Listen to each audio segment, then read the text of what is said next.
Hi, folks. As you can see, we're here. We're Hey, doing everybody. sharing on Facebook. We're getting some background noise. Not sure yet where it's coming from. Hi, Amber. How are you? Hi, Dolores. Nice to see you here and on YouTube. Uh,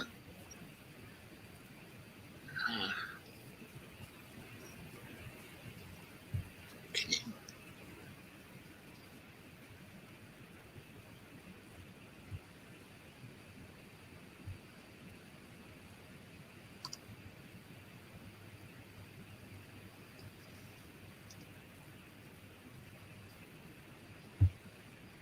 Okay, that's one.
Okay, thank you.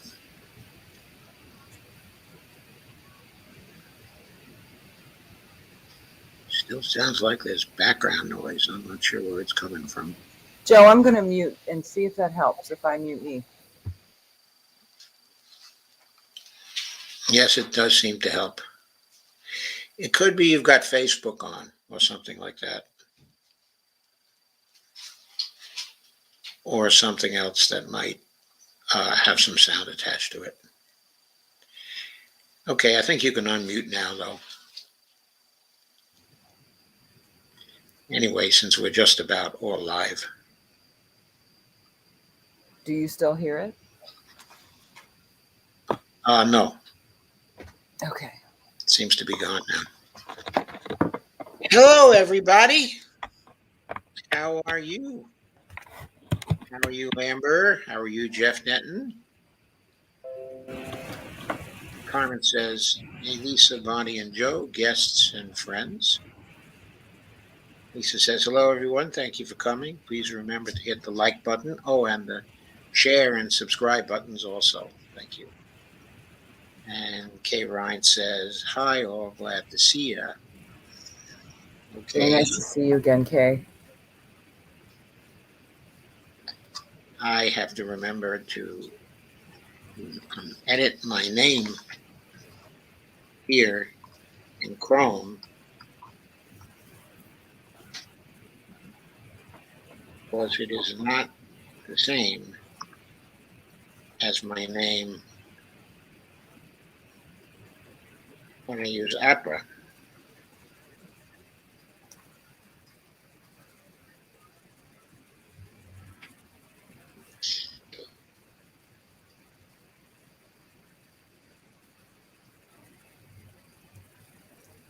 There I go.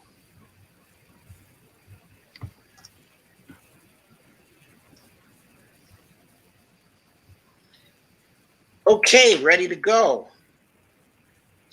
So Lisa's going to interview me tonight. And hopefully I'll do a decent job. I'm sure you'll do a decent job. Hey, Kay. I'm sorry, Joe. I was just real quick trying to connect my my Bluetooth device here and see if I can make it work, but I'm not having a lot of luck. So if I start echoing again, I'll try again later. So we are going to talk about something called complex adaptive systems, I hope. I hope that we can make this discussion something that is relatable to the movement building that we're doing as activists, as all of the causes that we are all up against or up, in arms about right now are all causes that are stemming from the same root cause, which is the money that we've got in politics and the corruption that is happening. Corporate profits, corporations against the people. And so in that realm, one of the things that I had said to Joe earlier was that I have not seen in my lifetime since the 60s what I believe I'm seeing now, which is people coming together as activists, understanding what we're up against. And I'm hoping that we are at a flashpoint where we truly are going to have the ability to move mountains, because I think we all realize that we have to in a very short period of time. And with that, Joe had introduced me to the idea of complex adapted systems. Uh-oh. What's the matter? No, I'm just kidding. Well, it's not that I've ever taken at it from an academic standpoint, but it certainly is intuitive to me. That doesn't mean that it would be intuitive to everyone, but I can see the practical application of it. And I have discussed it since we broached that topic, I believe it was only yesterday, with several people, because it's come up in conversation. And I think that... So what did the people say? Kind of feeling the same way that I am feeling, in that we are at a flashpoint in our society right now that we have not seen since the 60s. Maybe the tail end of the early 70s, but certainly not since then. In that the consciousness of society is such that we know that we understand what we're up against. I think we understand that there really is no fixing this without major protests, like what we saw with the civil rights movement, like what we saw with the anti-war protests, and the general strikes, the labor resurgence, and all of that. Okay, I don't think the analogy to those things, those early things in the 60s and late 60s, early 70s, I'm not sure how good actually that analogy is. I think one thing that's different at this point is that the elites are much more in control, much more in top-down control, than they were then. Oh, sure. I was just talking about people coming together to protest. We are in a very different scenario. We are in an oligarchy. I think that is, the collective consciousness is starting to understand all of this. The circles that I run in are much more in tune to this than, say, my neighbors per se, right? But I think that what I am getting at is, how do we get Americans in the streets like we get citizens in the streets all over Europe, right? Or in South America, or other countries where it is their culture and has been their history to do those kinds of things, where here in America we've not necessarily had a crisis. We weren't facing a type of a crisis that is touching so many other issues in our society as we are in today. We obviously did not have the kind of wealth gap and corporate control over our lives like we do today. Absolutely did not have that in the 50s and the 60s. And I think right now we also have to recognize that in Europe and in some of the other countries we've been talking about, the degree of corporate control is perhaps not as great in some of those places than it is here, in the here and now. Okay, but this is getting us off the topic of complex adaptive systems. It's prepping, I think. I think it's prepping. But yes, let's talk about what is that? What define that for us, Joe? Okay, so you want to go to the framework. Okay, I always tend to resist short definitions of things because they often so distort things. I do that even, okay, with MMT. If somebody asks me to define MMT, okay, let's take an example. If you ask,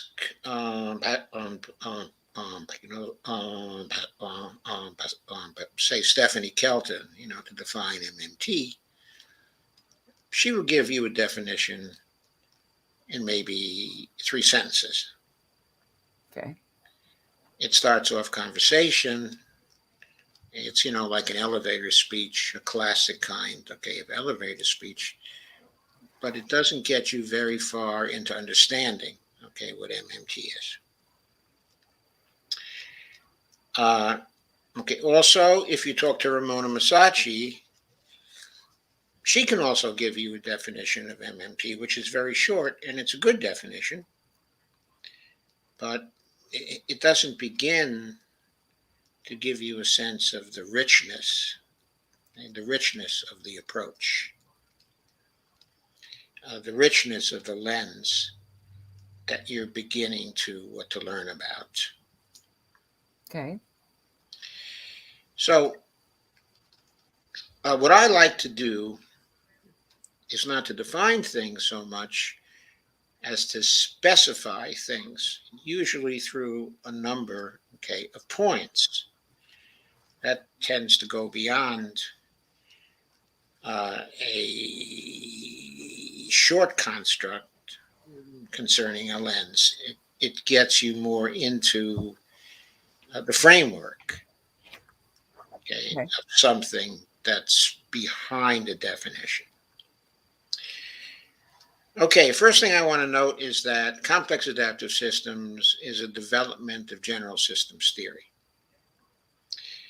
And it's one of the great intellectual developments, I would say, of the past 40 years, since maybe the middle 70s, 1980, and such. The general systems theory is much older. Well, there are authors, for example, von Bertalanffy has things as early as 1950 that are important in general systems theory. Kenneth Boulding, 1956. There's the wisdom of the body, which is by Walter Cannon. That was written in 1932, and I think the edition that I was citing here in 1932, I think that actually was written in 1907.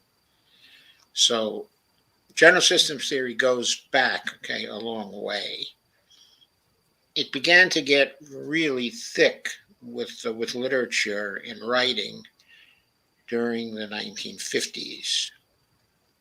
It was very big in the 1950s, 1960s, and 1970s.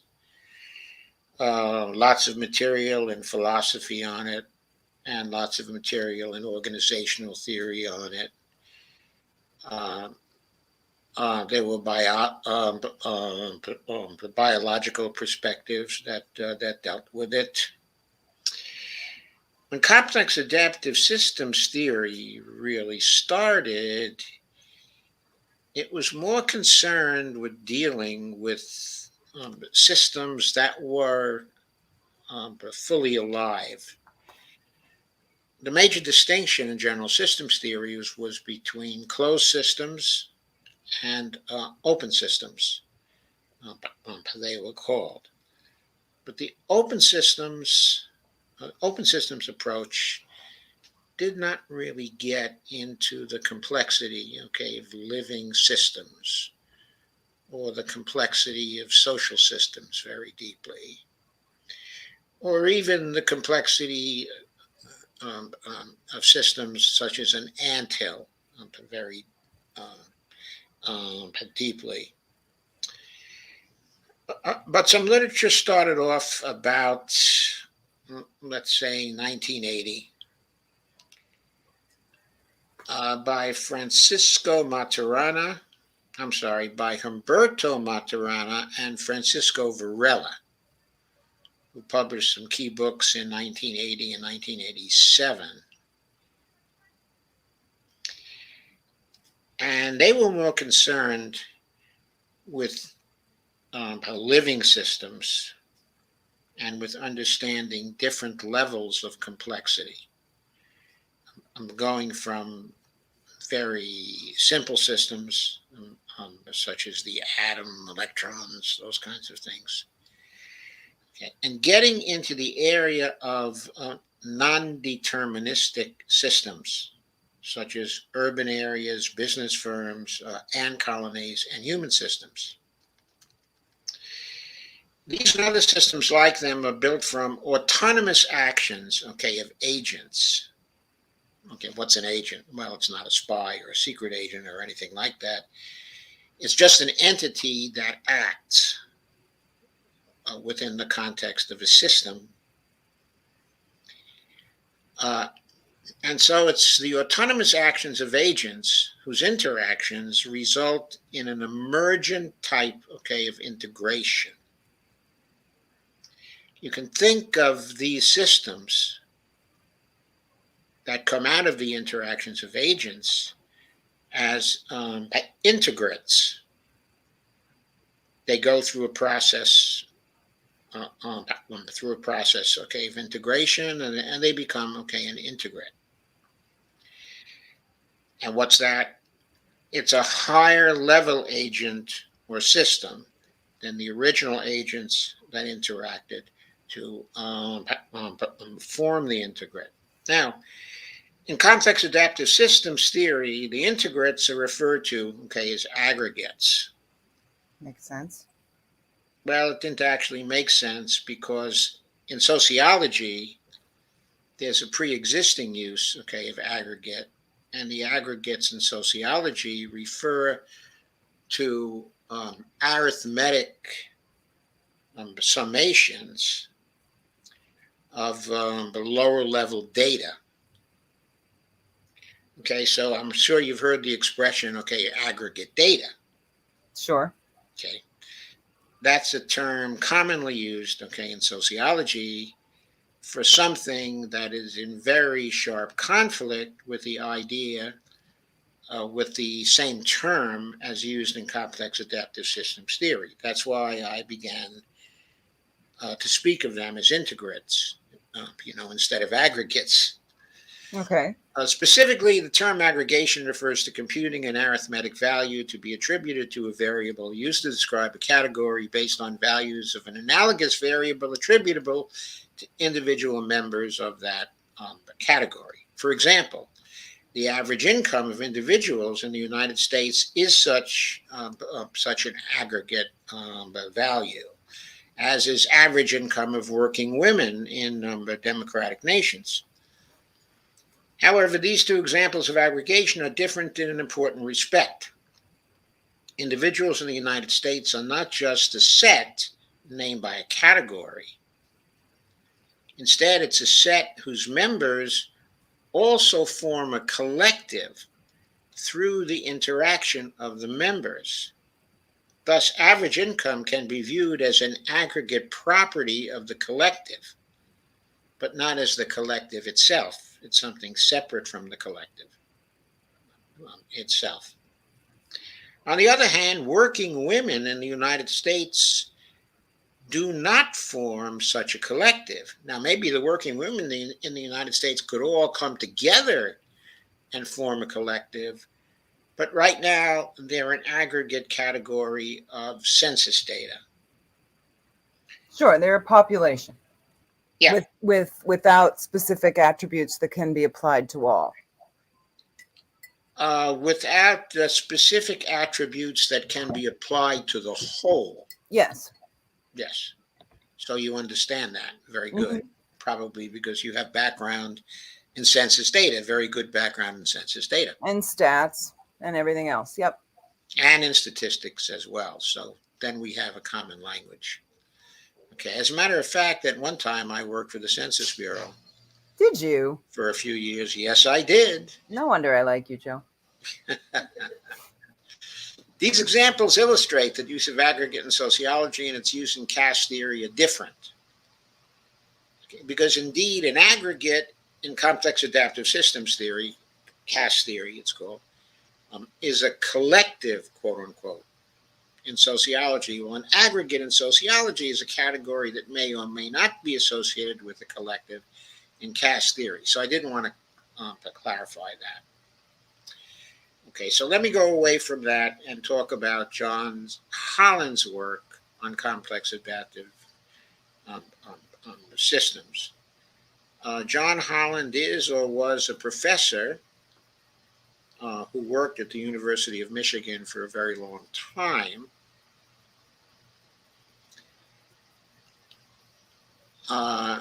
And was also a major figure at the Santa Fe Institute, which was the main center of theoretical work on complex adaptive systems here in the United States. His work on castes is his most outstanding work on this subject. A striking Emergence, you told me, is one of the books that he wrote. Yes, I'm about to get there. A striking aspect of it is its success in showing that emergent behavior at the level of integrates can result from interacting agents that motivated by relatively simple rules. So that's the key idea. A complex integrate can emerge from people who are acting according to relatively simple rules. In 1995, he wrote Hidden Order, which is a little book. It's very, very elegant. The logic of it, is very, very elegant. And in 1998, he wrote a second book, which is known as Emergence. Now, he wrote a lot of other books as well, including one dealing with mathematical approaches to systems theory, but during the 1980s. But these two books are probably his most popular books. And they, in particular, make the case that a system of simple agents, I don't know that people are so simple. Yeah. But even simple agents can self-organize to create higher level integrates exhibiting emergent behavior. Now, what is emergent behavior? It's behavior of the whole that you're not able to predict by studying the properties of the parts. So you can't, by studying the properties of the individual people, you're not able to predict the emergent behavior of the whole. Okay, research has identified a number of distinctive and important features, of castes. And I'll go through these features. And so that will be my introduction to complex adaptive systems. Then we'll get to the questions and the applications and things like that. But here are the features that together specify my understanding of the idea of a complex adaptive systems. The first of these is coherence in the face of change, identity, quote unquote. Coherence refers to the maintenance of the characteristic pattern of organization of a caste through time. In other words, what emerges from the interaction is a characteristic pattern, of organization. And that defines the identity of the caste. That's what distinguishes it from some other castes. So, for example, the government of the United States has a characteristic pattern of organization over time.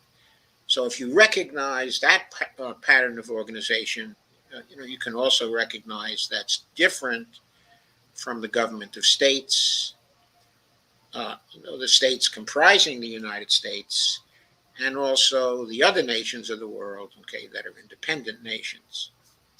Coherence in a caste's overall pattern of organization persists in spite of the continuous change occurring in its agents. So in other words, even though the people of the United States may be going through continuous changes all the time, perhaps even the devastating changes, the overall pattern of organization may persist for a very long time. Like, for example, the neoliberal pattern of organization, which has characterized the political system of the United States, has probably persisted from somewhere in the middle 70s until today. And you can see a coherence to the actions.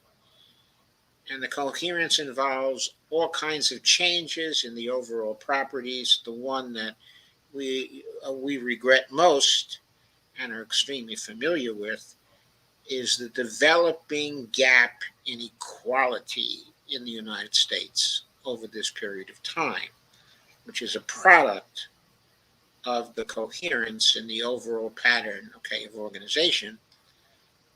And that coherence, that identity during this period was not good for the individual agents in the United States. So the coherence and overall pattern of organization persists in spite of the continuous change occurring in its agents, the materials it may use, the challenges it is called upon to meet, and the specific responses it produces. The process of maintaining coherence or identity in the face of environmental changes, also referred to as self-making, quote unquote, self-making, unquote, is called, quote,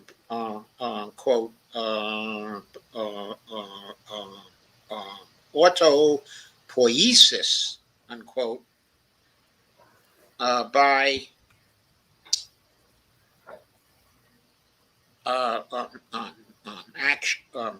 actually by Maturana and Francisco Varela in their book, in 1980. And what's it called? What's it called? The name of it, is autopoiesis. Autopoiesis. Never heard of it. Autopoiesis. Autopoiesis.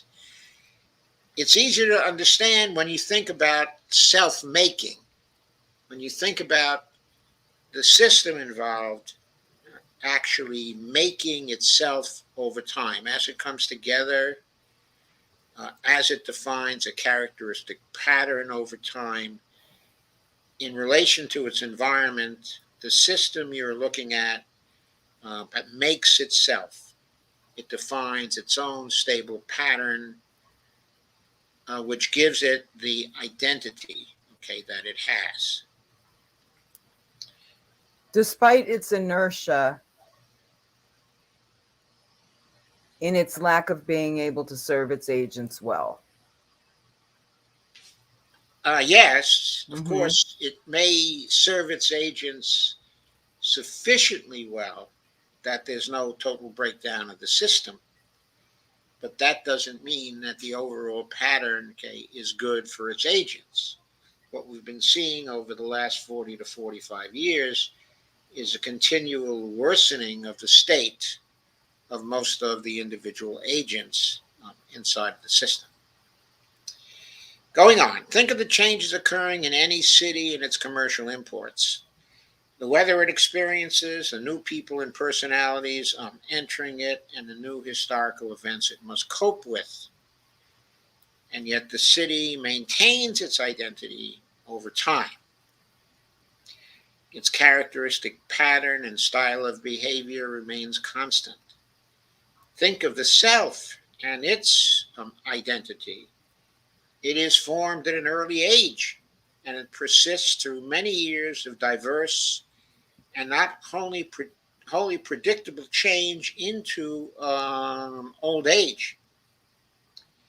Yet for most of us, ourselves, our core identity remains intact until death. Think of a nation. I think we've been joined by someone. It may be Shane. I did send him a link because he expressed a desire to come in here tonight. Hi, Shane. It's good to see you. Hey, buddy. Hi. How We you are doing? discussing complex adaptive systems. Okay. So you've come in to hear the rest of complex adaptive systems. I've been talking about the first feature of complex adaptive systems, that they have an identity. You are a complex adaptive system, Shane. I am. And the city you live in is a complex adaptive system, specifically New York City, one of our outstanding complex adaptive systems, which has been making people miserable for a very long time. Oh, Yeah. not everybody. And not everybody, right? Please don't be lost, BL. Who's B? What does anybody know the first name of BL? Yeah. BL left a comment. I am lost. I don't know the first name of BL, but I've seen them before. Yeah, I have too. I'm sorry. Please don't be lost. We're going to get there. Yes, we are going to get there. We're going to just get there. getting some necessary background. Yeah. Please hang in there with us. Right. Hang in there with us and we'll get there. So think of a nation. It may go through extremes of population expansion, civil conflict, economic cycles, economic development and industrialization, immigration, and war. And yet its characteristic value orientations may persist so that its, quote, national character, unquote, is recognizable even after hundreds of years. Mhm. So now we get to the second characteristic. Complex adaptive systems, CASs, are diverse in both form and capability. They range from adaptive software agents. I used to write about adaptive software agents at one time, to ecosystems, to the international social system, and include one-cell living systems, include minds, immune systems, central nervous systems, human individuals and organizations, cities, regions, nations, cultures, and many other systems of diverse form and varying capability. But by the way, would it help if I were to share this document? Yeah, I think so. Okay, if you think it would help, I'd be happy to do it. But this is a document that I wrote in 2003. It's part of an unfinished book called the Open Enterprise. And I wrote that when I was doing a lot of research in knowledge management systems. I'm very well known in the knowledge management area. Mm-hmm. Where am I? Oh, I know where I am. I've got to get that window. Chapter 2, 5th draft. Oh, I know what happened. Okay. Let me text somebody to moderate the chat because we need a moderator. I'm going to text somebody right now. Okay, good. Good. Are we having some of our friends come in to bother us today? Yes, our friend Other Lanadell. Oh, great. Okay. Okay, so that covers the point that castes are diverse in both their form and their capability. Third, castes are populated with agents, the members of the caste also, who learn individually and collectively. The idea that individuals learn is easy to accept, but the idea of collective learning may be harder to visualize. And but later on in this unfinished book, we will discuss collective learning in more detail. Okay, though, by the way, this book was co-authored, okay, by myself, okay, and by Mark W. McElroy. Mm-hmm. This part of the book that you're looking at now was written by myself. Okay. Fourth, distributed problem solving and knowledge processing is an important feature of complex adaptive systems. Individual agents in complex adaptive systems solve their own problems. In doing so, they contribute to solving the problems of the complex adaptive systems they're a part of in a distributed but an organized fashion. Sometimes, of course, in an unorganized fashion, but optimally in an organized fashion. Mm-hmm. Fifth, complex adaptive systems are marked by extensive interactions among their agents. Extensive interactions among their agents. Yes, it is the weight and density of those interactions that produces the pattern, okay, of organization that defines a caste. In other words, that gives the caste the identity of the caste. So, Words, okay, the weight it's and the the density, interactions that do the self-making. right? Intermittent interactions are not sufficient to establish a caste pattern with its complex patterning of feedback loops, okay, and also reinforcements that maintains the complex adaptive system at, quote, the edge of chaos. And I refer to Langton in 1992. But Chris Langton, a very brilliant person, Mm-hmm. came up with the idea of living systems, complex adaptive systems, maintaining themselves at the edge, okay, of chaos. What does that mean? It means that if the patterning of the feedback loops and the reinforcements were to get out of kilter somehow, perhaps because of inputs from the environment, perhaps because of internal conflicts inside the system, then instead of the system maintaining stability at the edge of chaos, it could fall to one side or the other. Yeah. If it falls to one side, it becomes then something like a mechanical system, not like a living system anymore. It then becomes subject to physical and chemical kinds of interactions that basically spell the death of the system and make what's happening to the system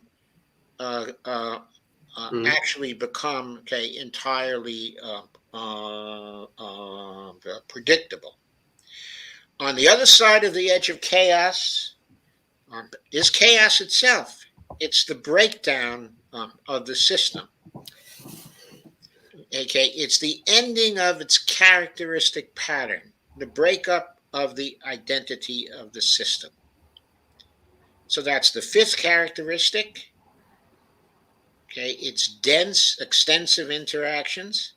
It's maintaining a pattern of organization, characteristic pattern that defines the caste. And then it has the reinforcements and the feedback loops that can fail either by tending towards its being like a mechanical or machine system instead of an adaptive system, or can fail to the other side, completely breaking down the system. So sixth, complex adaptive system agents self-organize to produce emergent global behavior at the caste level. This is one of the most important features of castes.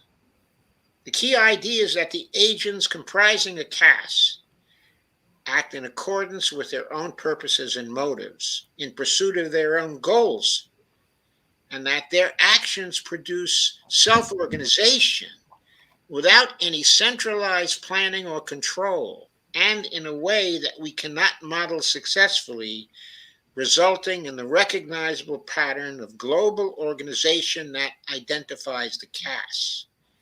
Now, those few sentences here are very important. For example, when we think of something like the Red Berets, for example, Mm-hmm. the Red Berets is a network, of individuals.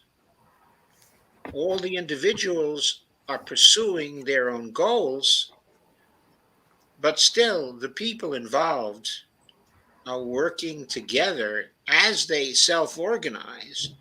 They're working together to produce efforts towards getting a system for Medicare for all here in the United States. But inside of the Red Berets, there is very little centralized planning or control. The Red Berets relies on the voluntary actions of people in the network to support the characteristic pattern of the system. Mm-hmm. Seventh, complex adaptive systems behave and learn partly in accordance with knowledge which can be modeled as the rules of the system. Learning by means of rules is a reinforcement learning. And reinforcement learning has received extensive study in the neural network area. And the reference I have there to Sutton and Bartow is a reference to reinforcement learning in neural network systems. Now, Joe, when did you write this book? The book I'm reading from now. Mm-hmm. Okay, this is an unpublished book. We were trying very hard to get an advance from it. We wrote 3 chapters. We weren't successful in getting an advance, so we went on to publish some other books. Okay, and these were unfinished. But there are 3 chapters to this book so far, and you're looking at chapter 2. Okay. So that is, each time a rule is used to determine behavior, and the behavior is followed by a positive balance of benefits to costs, the agents embodying the rule receive a positive form of feedback, increasing the likelihood of future reliance on that rule. Conversely, if the behavior is followed by a negative balance of benefits to costs, the agents are getting a negative form of feedback, decreasing the likelihood that the rule will be used in the future. There are only a few more characteristics left. Okay, and then we can start trying to apply this to different cases, like to the general strike, for example. Mm-hmm. Eighth, complex adaptive systems also adapt by developing and using new rules as they continuously attempt to fit themselves to their environments. The process of developing new rules is a creative type or evolutionary type of learning. Learning, right. So you learn from the benefit, and by getting a benefit, you adopt a rule per se, right? Right. It involves random generation of new rules. Right, random, yes. And recombination of components of old established rules. Once new rules are formulated, they are subject to selection through interaction among the agents of the caste and the interaction of the caste with the environment outside of it. The selection process establishes the fitness of the rules to the environment. In other words, the process of interaction selects for those rules that work for the environment and deselects for those rules that do not work in the environment. We are now seeing that the set of rules that were formed to allow a neoliberal society to exist and to maintain itself over time, that those rules are becoming unfit for the environment, in large part because following those rules is allowing us, enabling us, forcing us to destroy the environment, in which we live, the climate environment, in which we live. So these rules have been becoming dysfunctional, and yet we continue to follow them for decades, even though we've had all kinds of evidence for decades that they are dysfunctional. Ninth, the ability of castes to successfully learn and develop new rules or knowledge, because the new rules are the knowledge of the collective, and the knowledge of the individuals, is greater to the extent that their constituent agents are operating in problem-solving and distributed knowledge processing environments marked by a relative degree, of openness. The more openness in the distributed knowledge processing environment, the greater the adaptive capability of the complex adaptive system, provided that the ability of its agents to learn remains constant. Constant, right. But the key point here, is the openness. What's been happening to our society as the mass media in our society concentrate, and as we've developed the oligarchy, inside of the mass media, the degree of openness in the mass media to even discuss certain issues has gone away. Yeah, that's on the edge of mechanical. Reducing the adaptive capability of the complex adaptive system, which is the United States. Gotcha. Just want to pay attention. Lana in the chat, if you're the real Lana, send a text to my phone or I'm going to have to mute you. Okay. Just so I make sure I have the right, I don't want to get the wrong Lana. So send a text to my phone if that was you saying, is this the natural selection for society? Okay. It could be the real Lana because she's been here actually from the beginning. Okay. Yeah, the purple L is not. Yeah. Okay. Purple L is not. Okay. I'm going further. Openness must apply across the various phases of the problem-solving process identified in Popper's tetradic schema. Now, that's not as complex as it sounds. It's actually very simple. The tetradic schema is that people recognize problems. They find or come up with tentative solutions. Then, through thinking, through criticism, maybe sometimes through trial and error, they eliminate the errors in the tentative solutions, the errors in selecting a solution. BL is still lost. That's all right. We'll get there. The kind of openness we speak of here has at least two important dimensions. One, the extent to which information about existing rules, general knowledge, governing or affecting their own behavior, as well as their performance in practice, that is, the specific outcomes, is available, visible, and not intentionally misleading to members of the caste.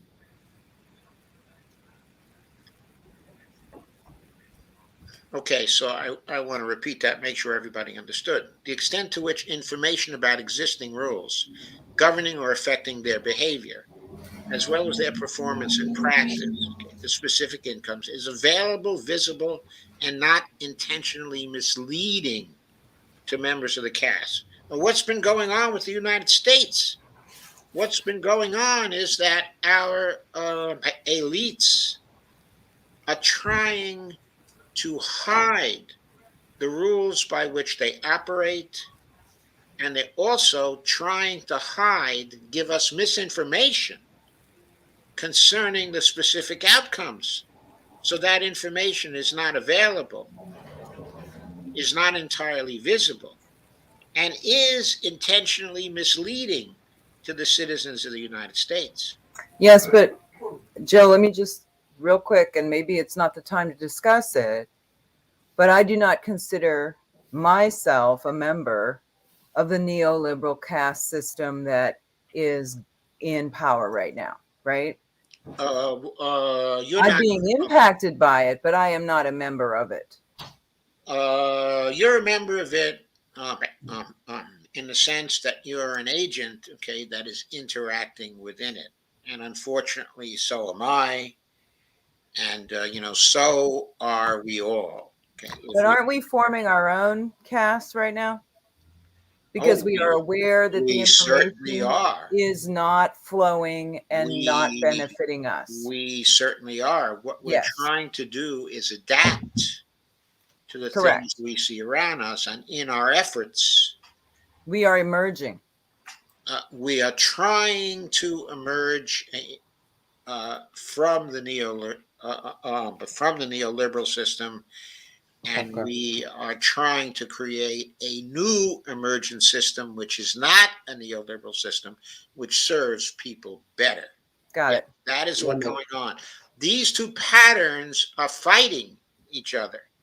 The 45-year-old pattern, we hope, is in its final period. We hope that is a dying identity for the United States as a system, and we hope to replace it with a post-neoliberal system that doesn't have an ideological name quite yet. That makes sense. So, by the way, Joe, Jackie has agreed to moderate your stream tonight. Oh, thank you, Jackie. Thank you, Jackie.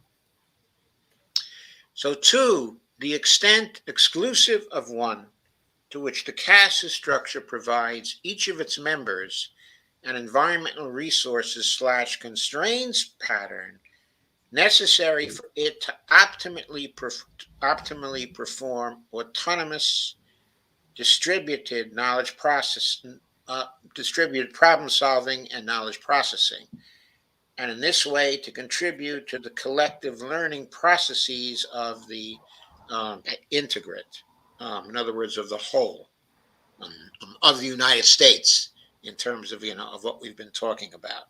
Environmental resources constraints. What is right? Okay, I'll explain what that means in a second with reference to I'm going to stop sharing this for just a minute, and I'm going to share a graphic which may help to clarify things for some of you. So let me stop sharing this for a minute, and let me share this picture.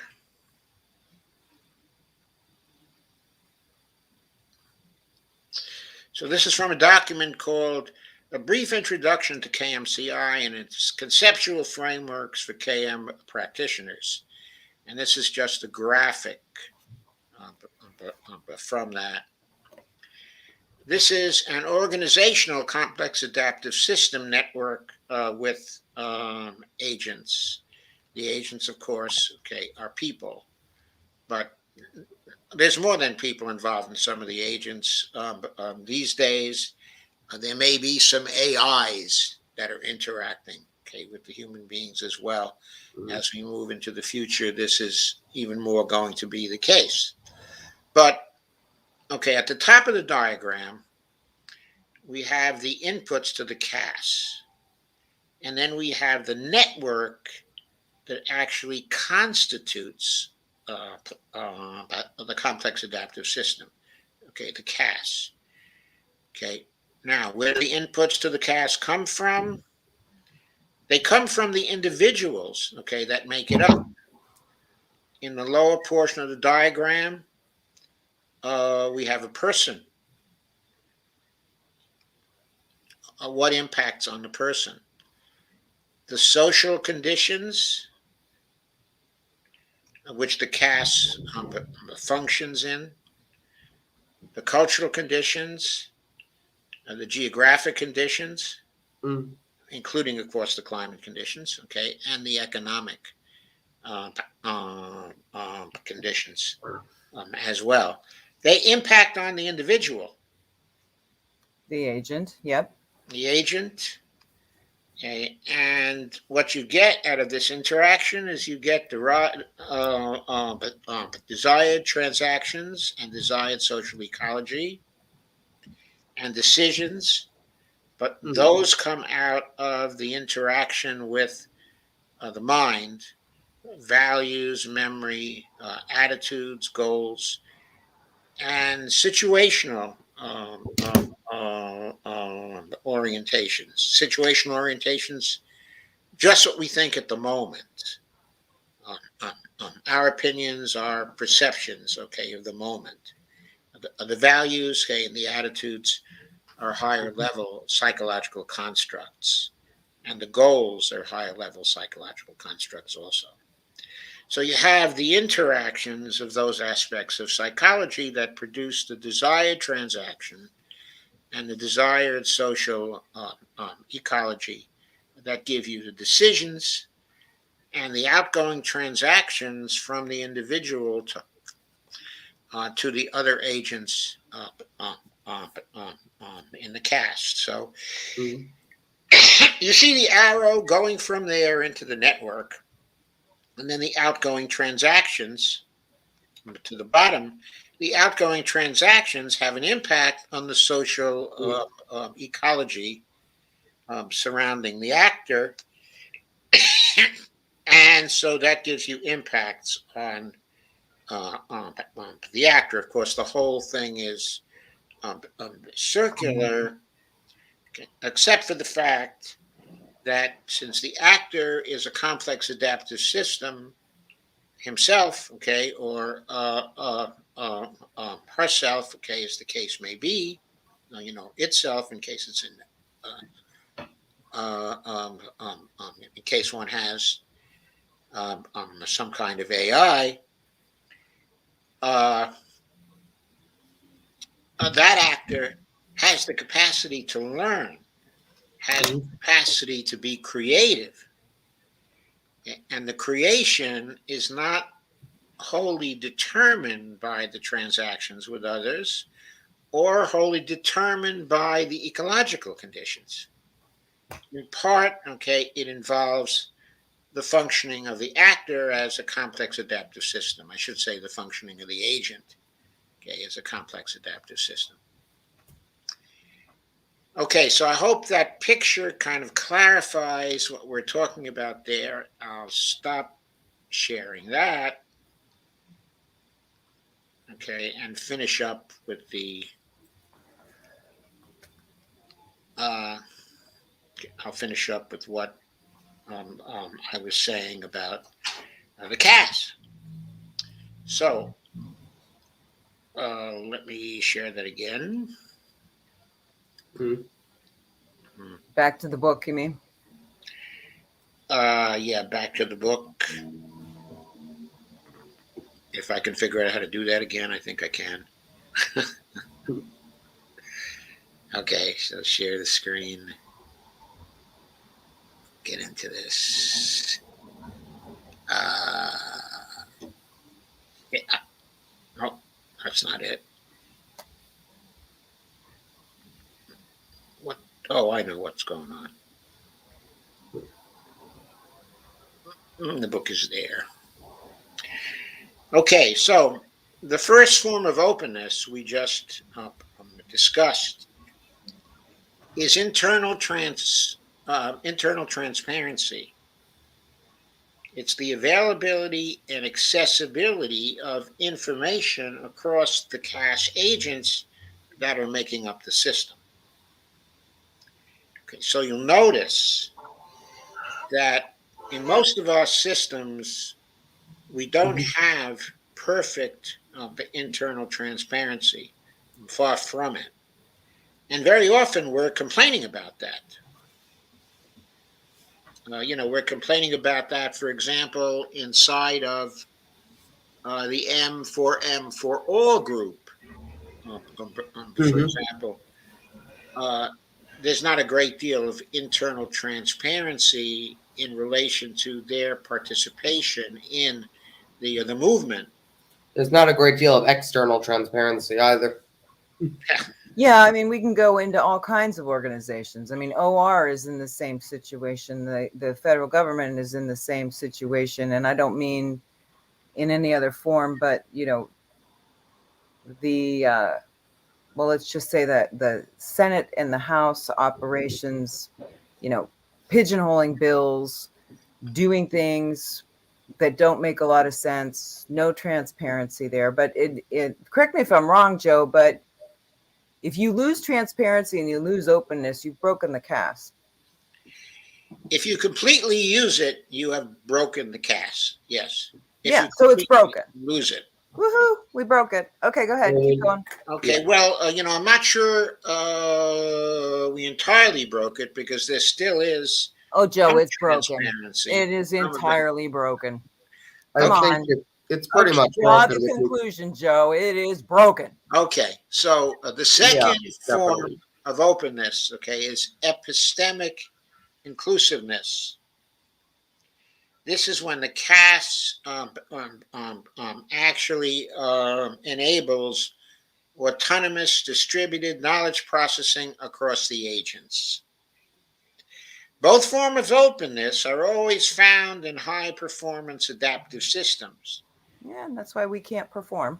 Regarding the second kind of epistemic inclusiveness, it is important to understand that we are not talking about inclusiveness in political or managerial decision-making authority necessarily, a sense of the term most often associated with the notion of inclusiveness in organizations. Nor do we mean to use the term to involve, say, mere openness in membership, of the boards of directors or other such institutions, although for some firms that may be a step in the right direction. Rather, what we have in mind here is equal opportunity for all autonomous agents in a cast to participate and interact with the problem solving and distributed knowledge processing affairs of the system, so that the kind of distributed knowledge processing cited in the fourth attribute above can be effective. Let us consider an example taken from outside of the human domain to help us to see, an illustration of the pattern of epistemic inclusiveness that is uncontaminated by the notion of inclusiveness in the political system of an organization. In their very fine work, The Ants, published in 1990, biologists Burst Holdobler and Edward O. Wilson provide many accounts of how ants produce emergent collective behavior purely as a result of autonomous learning and decision-making, action by the individual and distributed members of a colony, an ant colony.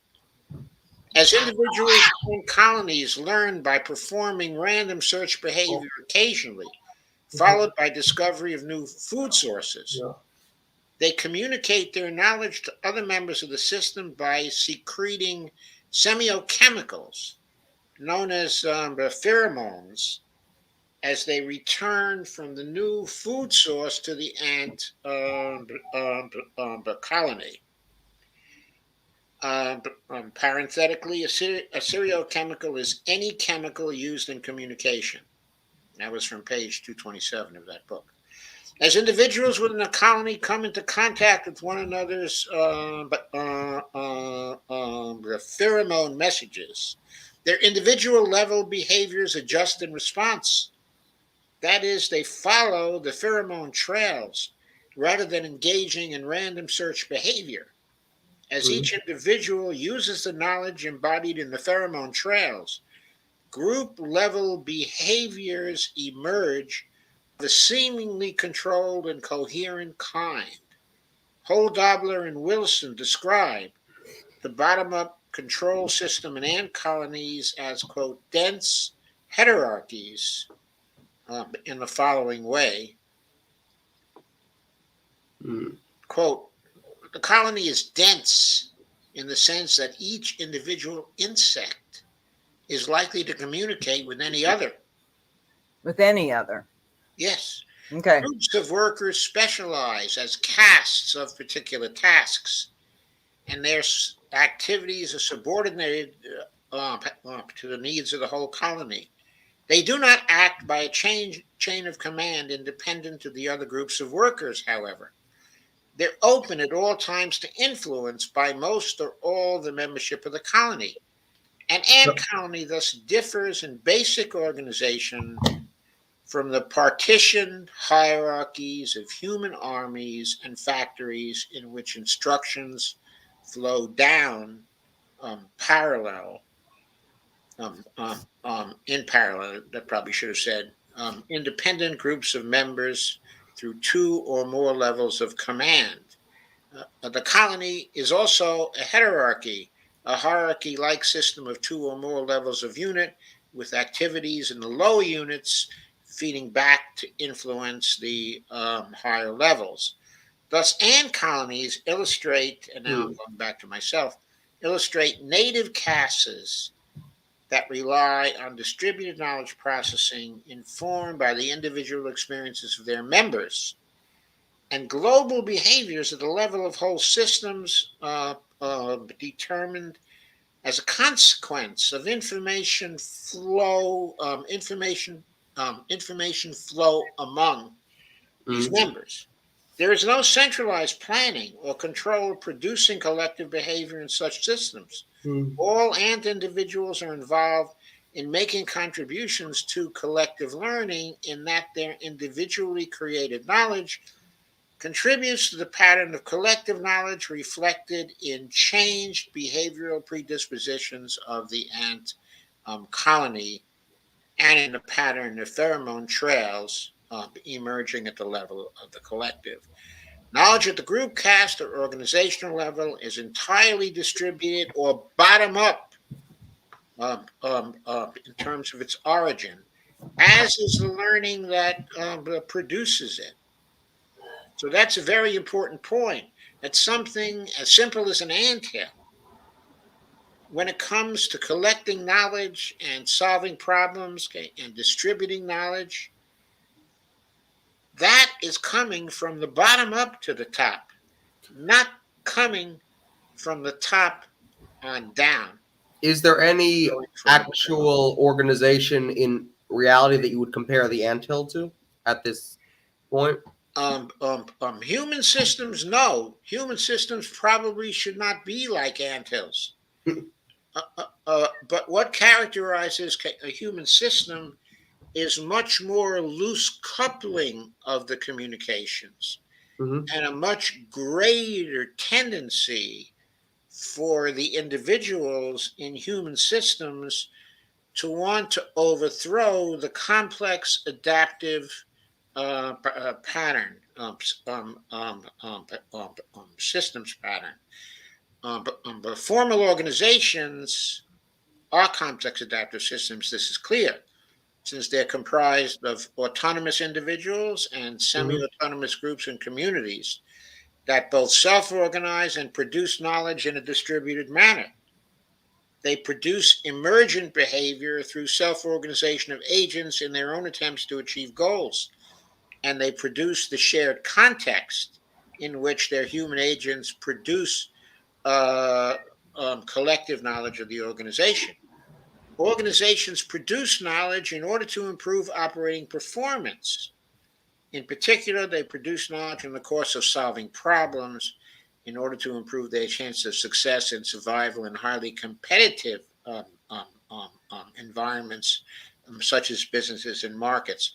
In other words, organizations are fundamentally knowledge-based in that they adapt by creating their own worldviews and rules. The self-making that we were talking about before, okay, the autopoiesis, on how to survive in their environments. As in life, all behavior is nothing more than knowledge in use. Further, organizations are populated by agents who act in accordance with individually and or knowledge which is actually mutually held. They use knowledge to make adjustments in their own behavior. These nations also produce their own knowledge, these agents also produce their own knowledge in a systematic fashion and rely on learning in such a way that we can say that they use the new knowledge it produces rather than rote, rule-based responses to environmental challenges as their primary adaptive strategy. In figure 2.1, I showed you a social network view of an organizational caste focused on an agent and the transactions of the agent, okay, with the rest of the caste network, and inputs from and outputs to the environment. What you were actually looking at before was this figure 2.1. Okay, now what else did I want to point out? Okay, there's a very important point, okay, that I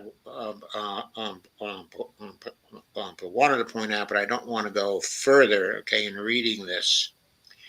What's very characteristic, okay, of human systems is the formation of hierarchies in human systems, where the managers have a tendency to want to turn the complex adaptive system into a mechanical system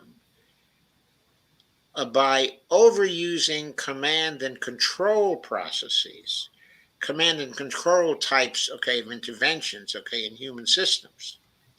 When you get that sort of overuse of command and control interventions, social complex adaptive systems constitute a type that we call Promethean complex adaptive systems, or PCASs, because in a manner of speaking, their normal predispositions toward behavior and distributed knowledge processing patterns are subject to the godlike intervention of the powerful and the influential in the system.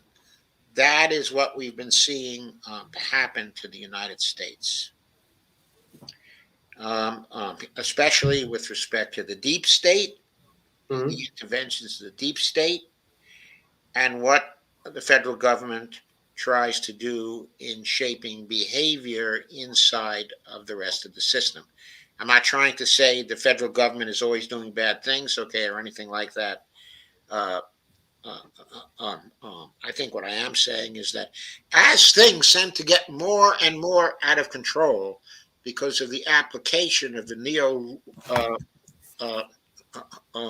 due to the application of neoliberal rules that are destroying the environment, the natural predisposition of the managers up at the top is to try to further increase their control of the system, because they view the adaptive efforts of the agents in the system as counterproductive and as disturbing the pattern of the system that they're trying to defend.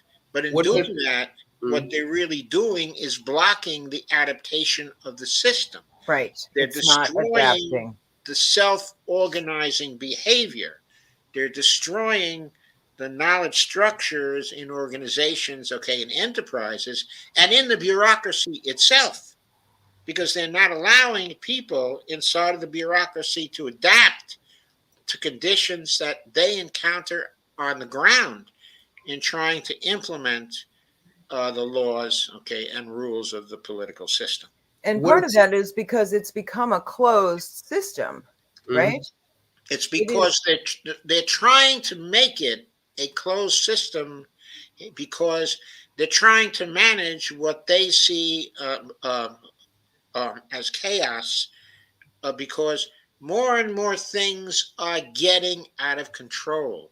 It's because the political system has failed to handle the problems as they come up because of the use of the filibuster, because of the other rules, okay, that exist in the House, the seniority system, the way they use the seniority system, okay, the Well, leadership. and I'm going to go one Nancy step Pelosi, further with this, Joe. They at the top in the ruling class in the governance representative corporate agency situation that we are in, they are still benefiting from their caste. What they they are have blocked out right. is So the they view the efforts us. of others to adapt to changes that are hurting them as threats to To their their caste. control, and they increase their control, inexorably driving the system to a sterile mechanical type of equilibrium. And Joe, now would it be a solely neoliberal system, or wouldn't it be a neoliberal and neoconservative system? Well, we're in this centrist ridiculousness with far right totalitarian. The more rules, the more top down you get, the more totalitarian you move forward Right. towards, right? I mean, it's self-perpetuating, but I think it's important, at least the way that I am seeing this. Okay, Mhm. we're talking about neoliberalism as being the caste that has governed the Democratic Party and then moved us towards centrism. And then, the Overton window has shifted so far to the right Yes. that, we can't even identify it. Like I started to say in the beginning, I'm Yeah. not part of this caste. And I think that the people are starting to realize that they're not part of it either. It is not a caste that is governing in the sense that it was supposed to, right? absolutely, It's falling apart. it's not solving the problems, okay, of adaptation that have been coming up It's in a for death the spiral. last the 45 years. And I think we can It blame. just puts them on the shelf. It's always trying to kick the problems down the road, to put a band-aid on things. We've had the It's healthcare not problem. even a caste anymore. Well, It's not functional. No. it's not a functional caste. It is Well, still then a how can complex adaptive it still system, be a but caste? it's a complex adaptive system It's which not adapting. is not working. Well, It's a it wasn't complex meant system, to. all right. It's not adaptive. It wasn't meant to adapt. I think if we go back to the Well, DLC, it was, though. It was when we had It more of certainly a was. It certainly democratic. was I meant mean, to you got to adapt. go back to when it functioned, Shane, and you weren't even alive then. no, when But it it used functioned to though, actually function. it used to function. But then the DLC came along. I know, Joe. It's pretty funny, isn't it? No, It's like it you is. weren't even here. No, I wasn't. But if you go back in history, it functioned up until the Democratic Leadership Council was created to stop it from functioning. At least that's my interpretation of kind of what What went was down. created to stop it from functioning? The Democratic Leadership Council. They were created before, a little bit before Bill Clinton, and their goal was the Democratic Party was getting too far left. Because if in modern terms, Elizabeth Warren right wing of the party, Bernie Sanders center, Madeline Hoffman left. That's too far left. We have to move the Democratic Party to the right, and they created an entire nonprofit which job was to move the Democratic Party to the left. I mean, to the right. I wish it was to the left. Yes, they actually did that. Okay, and that situation, okay, was like this. There were problems occurring. Okay, the Democratic Party, the standard Democratic Party, saw those problems, and they tried to face those problems in the standard way of getting elected with with lefty appeals, of various sorts. Okay, and they got beat badly by Reagan. Got beat badly by Reagan twice. Now, they could have continued with the same kinds of appeals because Reaganism was starting to fail. all they had to do was wait for a few years. And had they stayed lefty, they could have gotten back the presidency, gotten back the Congress, and begun to solve the problems. But instead, okay, the DLC comes along and they say, let's get more like the Republicans. Let's make the Democrats more like the Republicans. They became In the right. long That was pull, an op.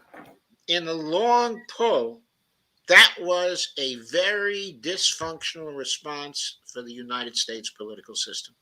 That's when they elected Bill Clinton. I believe he was the first one elected after the DLC, if I'm not mistaken. You're quite right. He was the first one elected after the DLC, but he was not the first one to tend towards DLC thinking. Okay.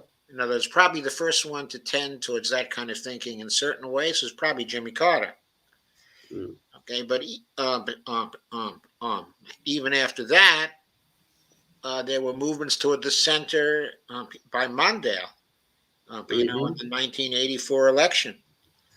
But still, he probably would have done, a Democratic agenda had he gotten into office then. Because he was still someone, who was friendly to unions, had all kinds of contacts there, was still something of a New Dealer. So probably he would have moved, in that way. But all through the 80s, they had already unleashed the corporations at that point. They had unleashed the corporations, at that point. In fact, they were somewhat unleashed during the Carter administration when he tried to deregulate everything. Mm-hmm. It was good.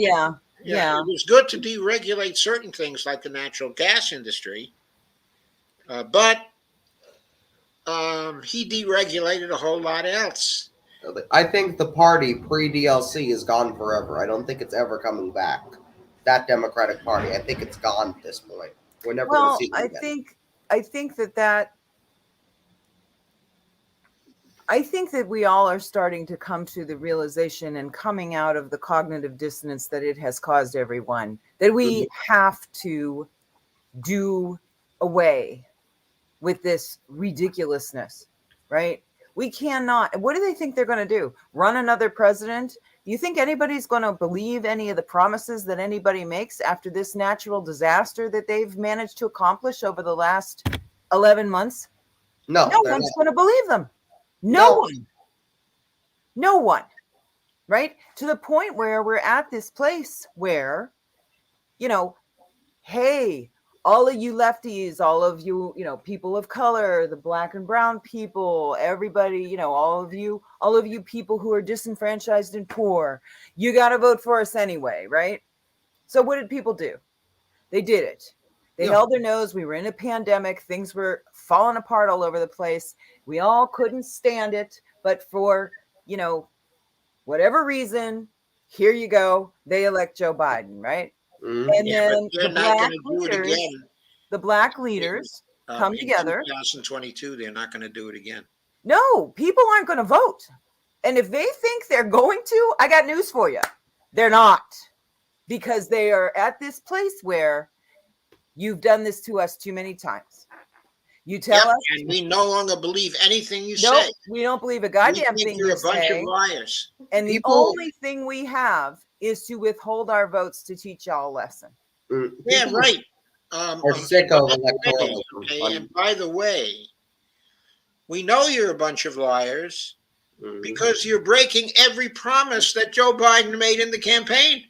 What was We're it? doing it right now. We're seeing it happen all the time. He broke a promise in the first month. Remember, $2,000 checks, and he's like, I remember very well. That cost me $1,200. What did he deliver on? These idiots cost me $1,200. The only thing that he's delivered on is this corporate infrastructure bill that's going to increase fossil fuel emissions. Period. No, right? Wait. He kept his biggest promise. Nothing will fundamentally change. He kept that promise. You know what, though? Here's what I'm getting at. It's so broken that we are facing down the barrel of extinction. Yes. Okay? And we've still got this silliness going on. That's right. And unfortunately, it's not simply about the extinction of the neoliberals. No, look It's at the also extinction about of the our planet. extinction too. Yeah, I mean, this is like real world scenario. They're going to But- kill us. What? They're going to kill us if they don't get their act together on climate policy. Like Well, they but are. what I'm trying to say here is that we are forming our own complex adaptive system, Our own our own complex adaptive caste, system. which is not a party. It is a movement with the people that is realizing that we have to do something outside of this construct that is a miserable failure and has been failing for the last 35, 40 years, right? That's what's happening that I see from my purview. Okay, Me there's too. something from I see Lana. that too. She said two things: withdrawal from Afghanistan and child tax credit after that fail. Okay, I guess yeah. Did he promise a child tax credit when he was campaigning? I don't think he promised a child tax credit. He did. He did very lightly campaign on the Afghanistan, but it wasn't a big talking point of his, and it wasn't something he brought up that much. And what he campaigned on was actually paid family leave, wasn't it? Oh yeah, we didn't get that. Yeah, it wasn't so much the child tax credit. He adopted the child tax credit because that was something that Rosa DeLauro wanted very, very badly, and she had some influence with Nancy Pelosi. So that's where that particular thing's come from. She worked for child tax credits for practically a generation. So as far as what we're going to hear with this, the new cast of, how, if we've got enough time to put a new government together, okay, I'm not in that camp. I don't think we've got that kind of time because it's going to take a hell of a lot of time. But if we were going to do that, that would be a new cast. What I am seeing is a cast forming where we're going to try to take care of each other, put pressure on the system that is already failing, and force a escalation of a correction that needs to happen. Here's what people need to realize: our votes do have a lot of power. If you automatically give them to the Democrat, you don't have any power. The Socialist and Communist Party were able to pressure FDR because they took votes away from him. Well, that's, I think, what's happening. You have to be listening to those that are pounding this drum. That, you cannot, so many people have said it, but I think Chris Hedges said it the most succinctly. Mm-hmm. The only tool you have in the shed is to not vote for them and let them know you're not voting for them. Exactly. Right? That's it. Yes, that's right. But there's a big difference between staying home. I hear that, Joe, and I think everybody understands that. But that I'm not critiquing. I'm not here to critique or persuade or anything like that. What I am here to do is talk about what I see right now. Okay, and one of the big things we are seeing on the left is an abandonment of electoral. Period. Right? Amber HK Group has an interesting. I think that's right. An escalation of pressure that includes both public demonstration and withholding votes. I think that. She's got that's kind of where we're at, right? Right. I don't think that's where we're at quite. I think that's where we're at, but I'm going to say this, but rather strongly. If we do not actually deliver change, who's we? We, all of us, collectively, if we do not actually deliver change in some way through the electoral system, you all bloody well know that the only way, the only alternative to actually deliver that change that will be quick, is but through the barrel of a gun. Oh, well, I'm a pacifist, so I won't be doing that.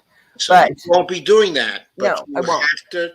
So you have to say then that you need to find a way, ultimately, to make that change in the electoral system, So the idea of giving up, Okay, I hear putting you, Joe. pressure on the electoral system is an insane idea. But It what? is flat an insane idea to expect that there's going to be change without somehow taking over the electoral system, and yet at the same time avoiding armed conflict. That isn't a viable I idea. think the way you do that is you do a map. You try to get more people to vote third party. Third parties are weaker in this country, but if you get 30, if Howie Hawkins got 30% of the vote in the last election, and it cost Biden the election, then the Democrats have to rethink their policy platform. Why did we lose these 30% of the people? But that's not happening. You are perfectly correct about that change. But it's not happening. But They're that, not getting 30%. right, but now you're talking about but using the electoral system, right? Well, we did it before. We just haven't done it recently. Eugene Debs ran for president from prison and got 30% of the vote, but that was in a different era. I think it was Eugene Debs. Well, he did it actually. He was exerting his pressure during the First World War, okay, and before the First World War. Before the Second World War, with socialists like Norman Thomas and communists also. Communists, okay, and socialists were actually on the point of taking votes away from Franklin Roosevelt. It wasn't through people staying home. People were actually voting for the socialists. Okay? But it's also the responsibility of, if the third parties want to take back that kind of power, I like Howie Hawkins personally. They need to put up stronger, more inspiring candidates with much more charisma. Howie Hawkins does not draw a crowd and does not get the young people out to vote. And that's a fact. I voted for him personally, but not every young person did. A lot of people I know, like, I'm not inspired by Howie Hawkins. I'm voting for Joe Biden, or I'm staying home, or that's what I got from everybody. And that's the votes that they would be going for. So, in all of this, I understand very well that how broken all of this is, right? If we vote out one side, we're going to end up with the other side. If you vote out one candidate, the machine's just going to back the next one with more money, okay? Mm-hmm.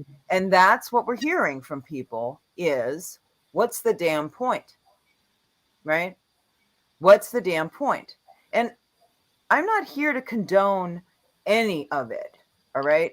I'm not condoning the fact that it's broken as hell. I'm not condoning the fact that we can't get legislation from being pigeonholed left, right, and center. I'm not condoning leadership. I'm not condoning lying to the American public, letting us sit out here, suffer and die without health care, starve, get thrown out on the streets, get thrown into prisons. Oh, shit, your power grid in California doesn't work. Well, oh, well, too bad, so sad. Oh, we're going to fix your pipes in Flint, Michigan. But we're not going to give you enough money to fix it. And now, oh, wait a minute. Now Detroit's got a problem. Whose pipes do you think they're going to fix first? Flint or Detroit? I promise you it's going to be Detroit. Yeah, there are more votes in Detroit by a whole lot as compared to Flint. What I'm trying to say here is that I think that no matter which way you try to influence people, in the sense of, I think I have the solution, okay?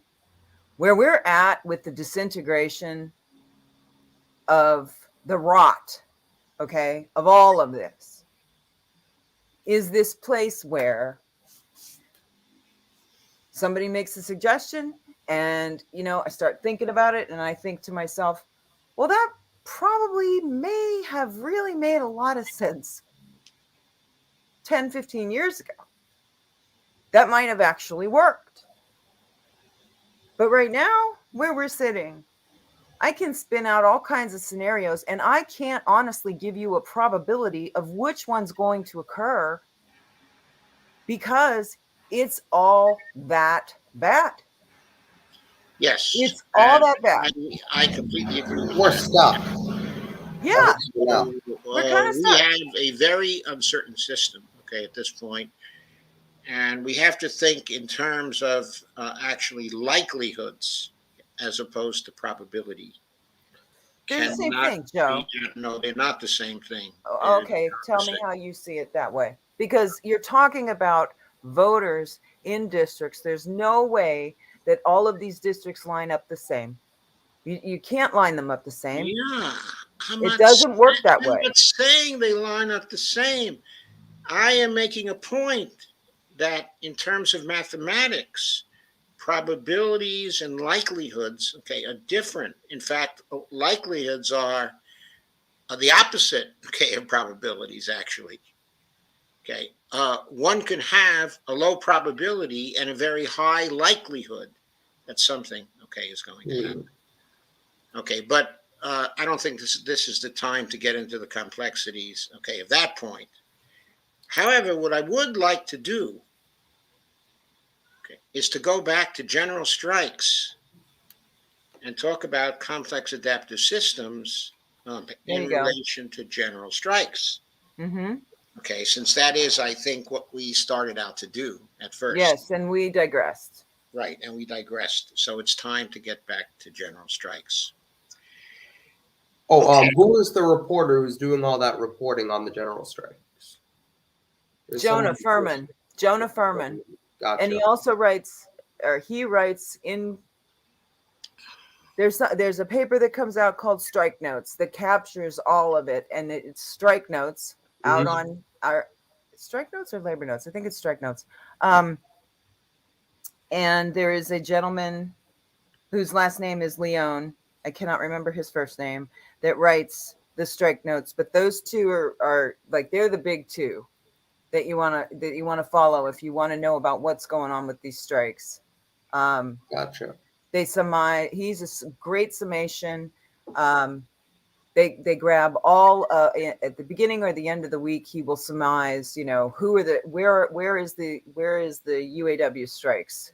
What's coming on, what's falling off, where are they in negotiations, what new votes are coming up within the labor organizations as to whether or not they're going to strike. If they get offers from the union, what is the likelihood? And he's great on all of that stuff. Fabulous. Gotcha. Okay. Yeah. Right. Okay. So general strikes. Mhm. Okay. The general strike movement that is forming, okay, is obviously a complex adaptive system itself. Yes. So it's going to be making knowledge. It's going to be starting to follow rules. It's going to be having a lot of creative suggestions coming out.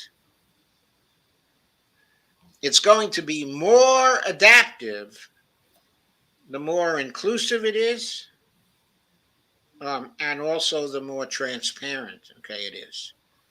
But there's going to be a tendency inside of the general strike movement to perhaps be less transparent than it needs to be.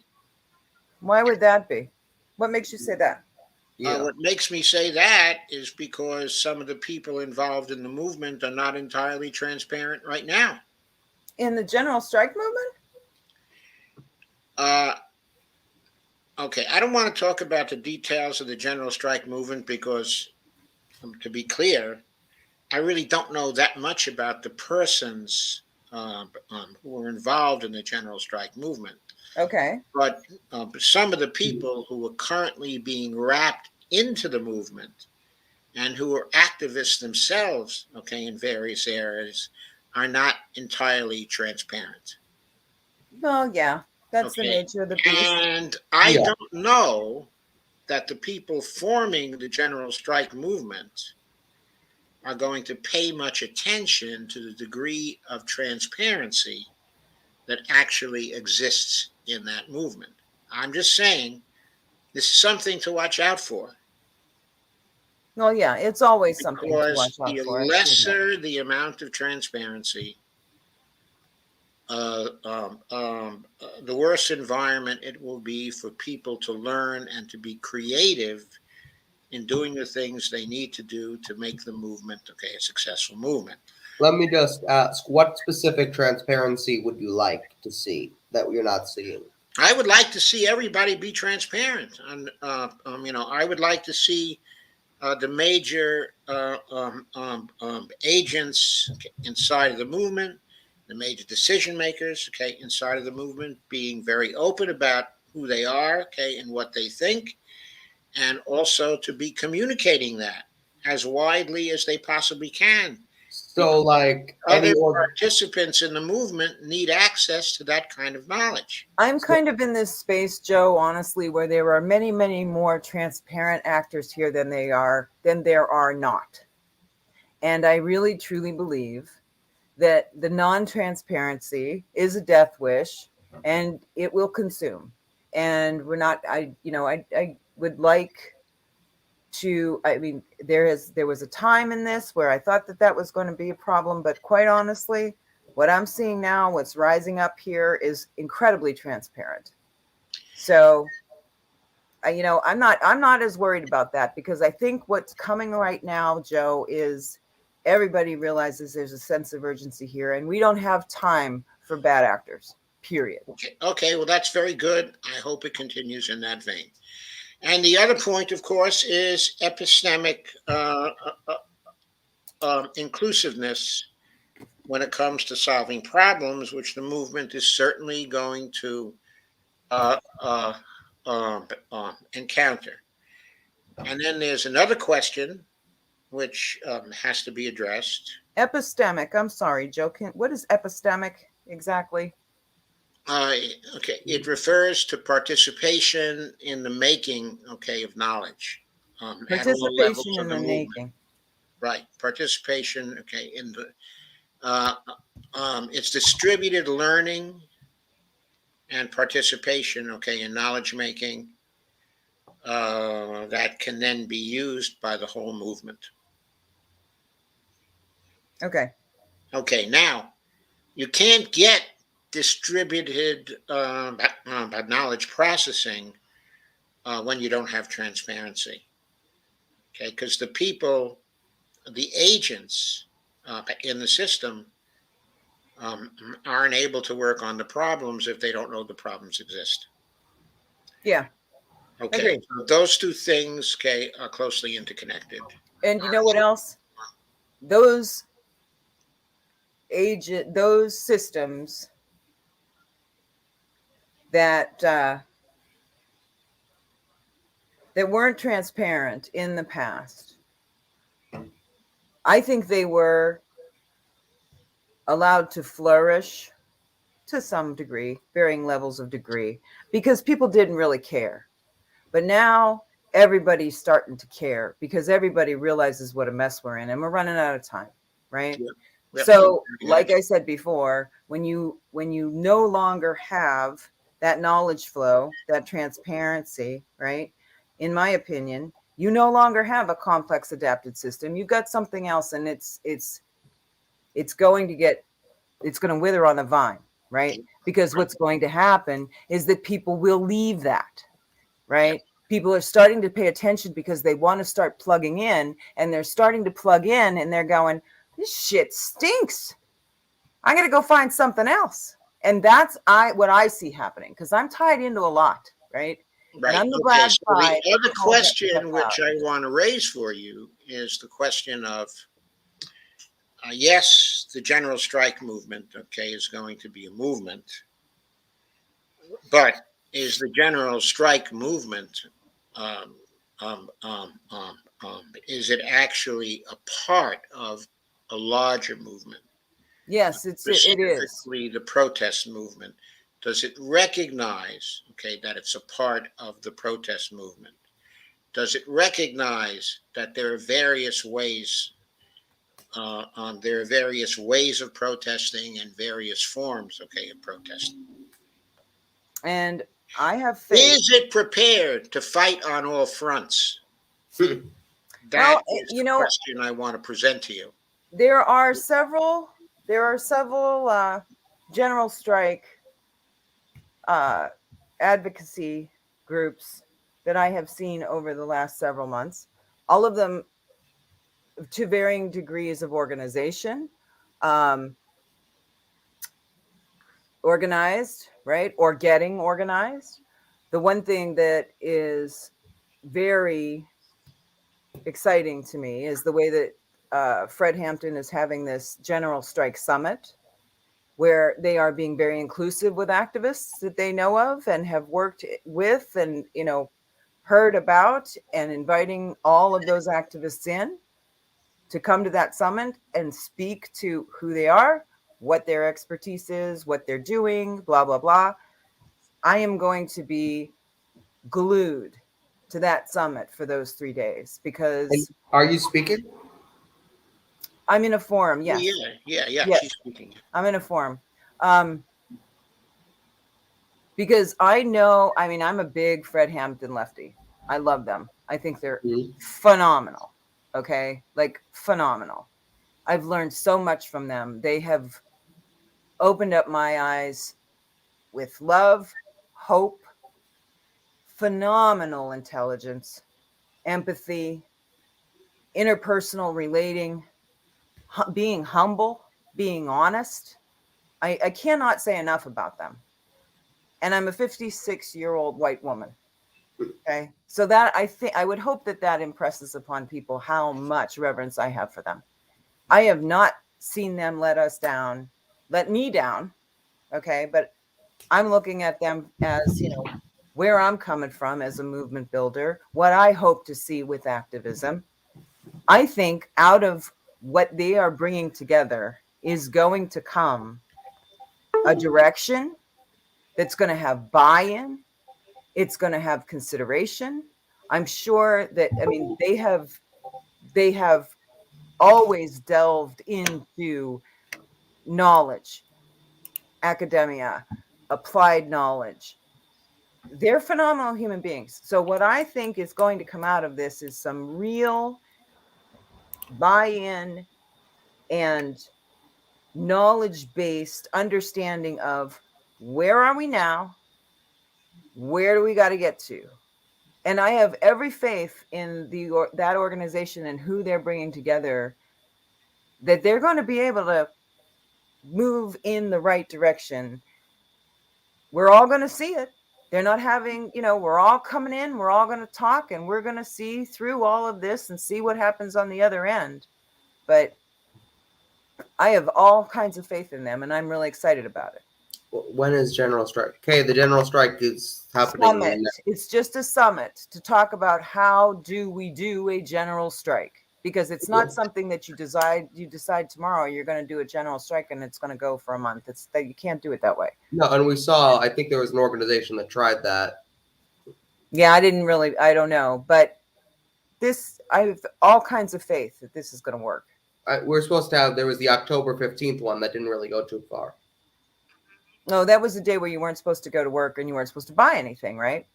That was what that was, right? Yeah. So, we wouldn't necessarily hear. But if you're in a small town with, small business grocery store and that kind of thing, well, maybe you might hear about that. But, I'm of the big idea personally that from, don't shop on Black Friday, don't shop on Cyber Monday. This house we're not going to get a bunch of gifts. We're not going to buy a bunch of crap this year. We're going to just, the least amount of money that we can spend the time together and do that kind of thing. That's what we're going to do. Right. So anyway, back to the strike thing. I have all kinds of faith in this endeavor, Joe. I really, really do. We'll see where it ends up, but I really have a lot of faith in it. I do too. Yeah, that's fine. I'm thinking that a general strike movement at this point will be very successful, and that the protest movement in general, will be very successful as well. And I'll support it. I'm completely in support of it, and I hope, that it's going to be successful as well. So that's all, okay, I have to say about it. Okay, at this point, other than what I said from a complex adaptive systems point of view, the things to be careful about. And I like that it's a summit. This is the third summit that I've seen. There was the U.S. Solution Summit, which KRTD did, and there was a news kind of summit that was happened right before us. Now there's more summits. I think it's important to have these gatherings of experts and the meeting of the minds. Yeah, where people exchange views. Yes, very Exactly. I think we need And to do not more. a summit where, people are charging you to come to and you're all spending money to go travel somewhere and it all happens behind closed doors and it's got sponsors. We're talking about, Zoom calls, right? Yes. Very different thing, which Yeah, Zoom calls where the interactions are intense, publicly streamed. dense. Yep. We're talking dense interactions. And we need this Make for the more system things. come together. We need this what? For more things. We can do summits for things like this. There's all kinds of things we can do summits for. And we promote and push everybody who's doing summits, right? As long, Yes. This is really the idea of bringing people, activists, individuals who are interested together so that we can all get behind one another in this promotion of events and things that are going to help us figure out how we help one another to move the needle in a way that is benefiting society, benefiting all of us, regardless of, your community, your where you live, who you live with, what your economic struggles are. We all know that they're all caused by the same damn things, right? And not discounting anyone's struggles, quite the contrary, supporting everyone in their struggle, right? As a collective, so that we build our own casts, right? And maybe it's not going to be a party. It's bigger and better than that. It's us as society and community coming together and supporting one another so that we can be, if necessary, and it's getting there, it's already needed, millions of people in the streets on a weekend because we've got to protest the crap that's going on the Hill. Move the damn Build Back Better bill back into negotiations, go back to 6 trillion, and goddamn it, pass that thing, because we need it now. Go to 10 trillion. Huh? I said go to 10 trillion. Yeah, sure, whatever. We need 44. We need 44. I think we need, what is the one, we need that Howie Hawkins Green New Deal. Howie Hawkins Green New Deal was $42 trillion. There you go. Right? I mean, whatever it is, right? But they need to know that God help them if they pass some $780,000 over 10-year Build Back Better legislation and tell us all to kiss their ass and say thank you. Give me a break. But you see, it's more important that we get the smaller bill, because you see that money goes directly to the donors and they want to get reelected. Shame. I'm just kidding. Right? Like they are so broken. That former cast is so broken that they actually think they're going to get away with that. And the other thing, not everybody knows what's going on. I talked to someone who's considered a regular Democrat the other day. We had a conversation about the bill, and they're like, I can't believe that 6 people tried to block that bill. Can you believe it? And I'm like, yeah, I can believe it. That bill sucked. And they're like, but you see, but this is Joe Biden's plan. We got to get it through, and the Republicans and they probably OR members. They watch MSNBC all day and CNN. Oh God, yeah, that's even worse. Anyhow, I think we're all at this place though where we're there. We are forming this collective, and and I'm not saying that your neighbors know about it. I'm just talking about the activists that we've been interacting with, and somewhat separated. I wouldn't call us in silos, but those silos are coming down is what I'm trying to get at. I'm seeing this in real time, and it is an amazing thing to witness. And I'm so hopeful in all of this. I'm so hopeful that we're going to try and help save one another. I really am. Here's my other concern, though. The news, the mainstream media, is everybody so propagandized, like I told you that conversation I had. No, half the people don't know what's going on. And they're being fed lies that bill was good. Yes, and I know. those 6 people tried to block it or whatever, and Joe Biden is doing a good job. They really don't know what's going on, and they don't like when the primary started, I read every single candidate's record for the last 30 years. Not everybody does that. A lot of people don't know about the candidates. Oh, I like how that one spoke. I'm voting for that one. People are uninformed. Because most of Americans don't have time to pay attention to this shit. That's why we need to put the activists together, and we need to get into the streets, and we need to cross-pollinate one another, and we need to organize our communities, not on a high level, down in the community organizations that benefit one another, right? Talking to just anyhow. Yeah. We're on our way, is what I'm trying to say. But we need to somehow, eventually, for this to be successful, we do have to reach the people who don't know what's going on. At some point, they have to be reached. Yep. Yes. That's going to be our greatest challenge. I think I have an easier time reaching conservatives than I have reaching the Democrats who watch MSNBC. Me too. Me too. And I am like so lefty that I am considered kryptonite to both Democrats and Republicans where I live. And I have a much better time reaching Republicans than I do Dems. Okay, Miss Kryptonite. We've had the arrival of Laura. Laura's here. Hi, Laura. She says, so late. Elvira says we need at least 1 week of general strike. Oh, we need more than that. Laura says, my son had an evening engagement. I spent some time knitting and visiting with his Waldorf community, but I'm sorry I'm late because it sounds like this has been a wonderful discussion. Share to a bunch of groups. Thank you. Thank you, Laura. We were talking about getting Joe Biden reelected in 2024. Who was talking? We're all completely for Joe Biden. We God. Nancy Pelosi and Chuck Schumer. We have to put our leaders in place. No. You know, if we get this general strike thing going, do you know how there's a lot of attention that is going to get? Even more so than the labor strikes. Because a general strike calls on everyone. Well, they did it in Africa, if I'm not mistaken, not too long ago. I think it was Africa or it was India. They did something in it. India, I think. It was everywhere. It was India, but I'm not. I know what you're talking about. And they pierced all the news. Everybody knew it was happening in every other country, in their own country. And I believe they got it. And of course, we have the example of the yellow vests in France recently. That's right. But they also have health care, so they can afford to do it. Too. Yeah, that's one of the reasons why Europe can get into the streets and they can do that kind of thing, because they have a social safety net. And that is on purpose, right? I mean, it's all part of the design of the tyranny that is happening, right?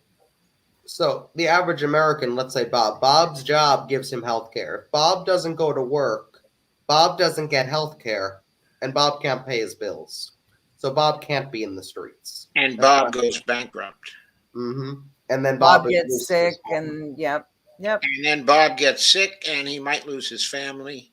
Mm-hmm. And his kids are going to lose anything that he ever worked for to try and leave to them. And right. Here we go. And it's a total disaster. So we've set it up so we desperate hard to have him join the general strike, and he's only going to join the general strike if the situation has gotten so extreme that he just can't stand it anymore. Well, and I think, too, that there is, when you organize your communities and you put mutual aid together to support one another so that you can be able to be in a strike, at least for a period of time, right? I mean, that's one of the things that the summit is going to talk about, and, are the things that are going to come out of that summit are things that they've been talking about for a while. You have to put together support networks so that you can run a general strike. Right. And you have to have enough money behind that support network. And you'll have to do some estimates about how much money will be needed to get it going and to keep it going. I think we're talking billions of dollars. I don't think we're talking mere millions. I think we're talking billions, if not I think trillions. that you're trying to aggregate it up to the top somewhere. And what they are talking about and what I think would be working more so is if you start from the bottom in your community. Okay. Absolutely. Nobody needs to aggregate it, right? What you need to know is that somebody gave a framework, talks about it, empowers people, activists, hopefully, to organize in their communities. Listen, I'm not going to go knock on my neighbor's doors here and try and get them to join in a general strike. I don't live in that kind of place. Okay. If I were going to go knock doors, I'd go down into the city, into the disenfranchised neighborhoods where I know there are activists, where I know the mayors are, where I know where the community outreach organizations are. And I'd start there. Okay. Mhm. Because that is where it needs to happen more, right? These people that I live around, no, I'm not wasting my time. Oh, did you see what Carmen said? No. Then Bob goes to jail for sleeping outside and catches COVID in there. and privatized jails won't treat appropriately. This is a reality in my area. Oh, God. Right? Another issue And it's a privatized jail. reality presided over by Death Santis, right? Yeah. And does anybody know what Amber's talking about there? I don't know. Yeah, she's talking about the NHS. U.S. UK? takeover. Yeah, we've been, that is why I'm absolutely certain that is why Kristen Sinema went to London. You think? Oh, my God, yes. Oh, to get He went money over from there. big corporations. Yeah, for the insurance industry. Yes, I'm absolutely certain of it. They're trying to kill the NHS. Okay. They're doing to the NHS what they've done over here. Do you want to? Here's the difference, though, I think, between the US and the UK. The UK have had the NHS for a long time. The people of the UK like the NHS. And I don't think the people of the UK, once they realize what's going on, will accept it if they try to do anything to the NHS. I think they'll have tremendous backlash. And Well, they're starving it. And it's already nationalized, right? Mhm. So depends on what happens. She said there's a bill on the floor, so we'll find out. If they kill the NHS, every single person who votes to kill the NHS will get voted out of office. The UK love their healthcare system. Even the Conservatives in the UK like their healthcare system.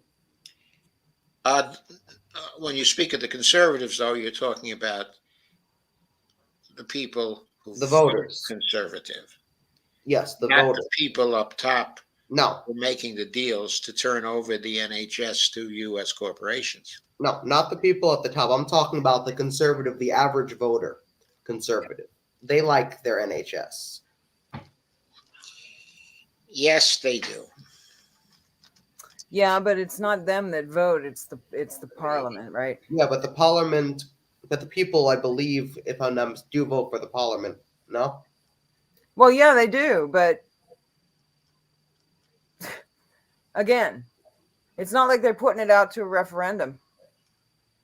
No, that's true, but the people will see who voted to try to kill the NHS, and the people will be very vengeful at the ones. Yes, they will. They'll be very vengeful.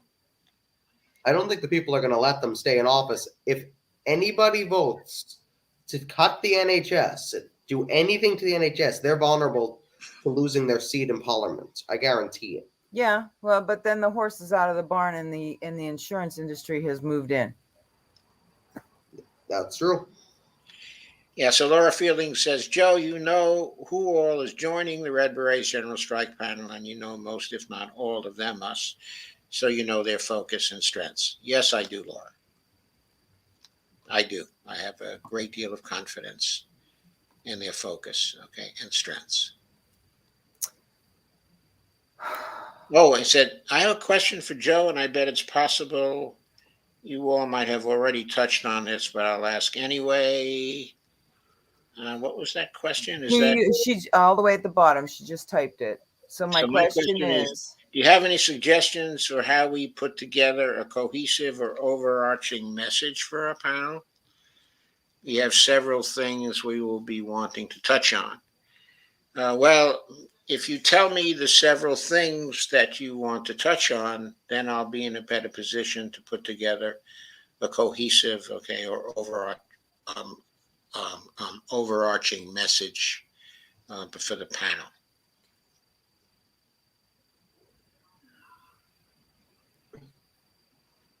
So, Joe, I know Yes. that you have written on general strikes as well, have you not? No, I've never written on general strikes. I've written on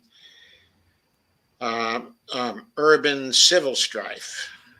I've written some very highly thought of pieces, okay, in that area.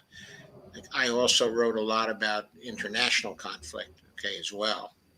So in the first part of my career, I was very focused on conflicts, internationally, comparative politics, dimensionality of nation stuff, and also urban civil strife.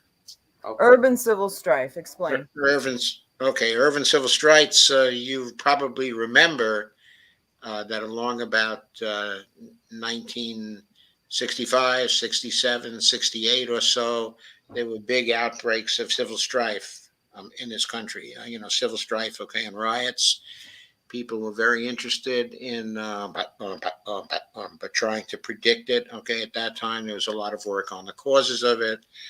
There was the usual split between conservative types of approaches, which involved just arming the police and stamping it all out. In other words, those approaches that focused on the symptoms, and then there were other approaches that focused on the underlying conditions. Okay, in my work, I was concerned with both.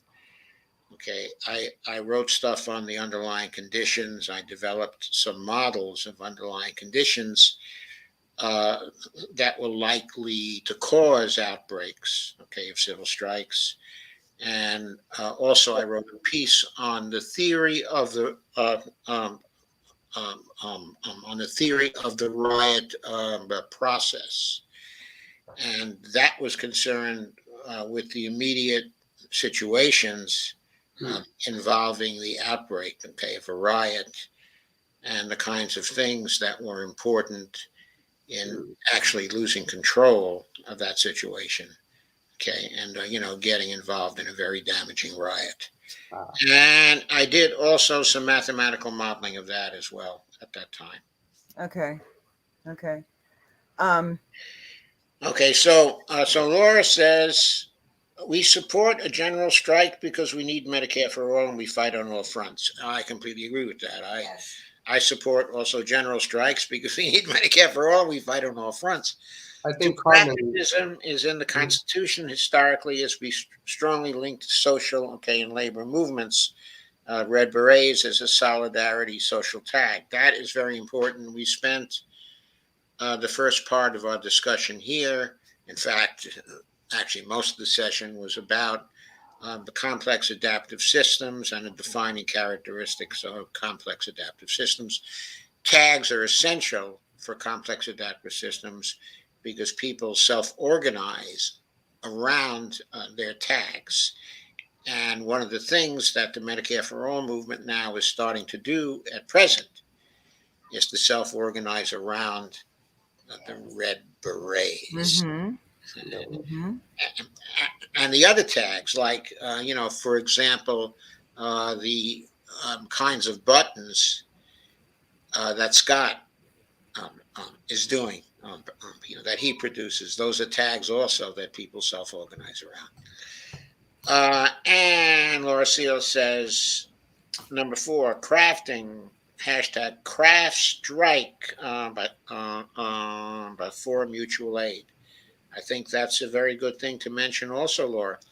The organizing intersection building movement towards general strike linked up with the work that we need to do, such as the whole Washington ballot initiative, okay, and growing through the states movement, right? And I very much agree with that too.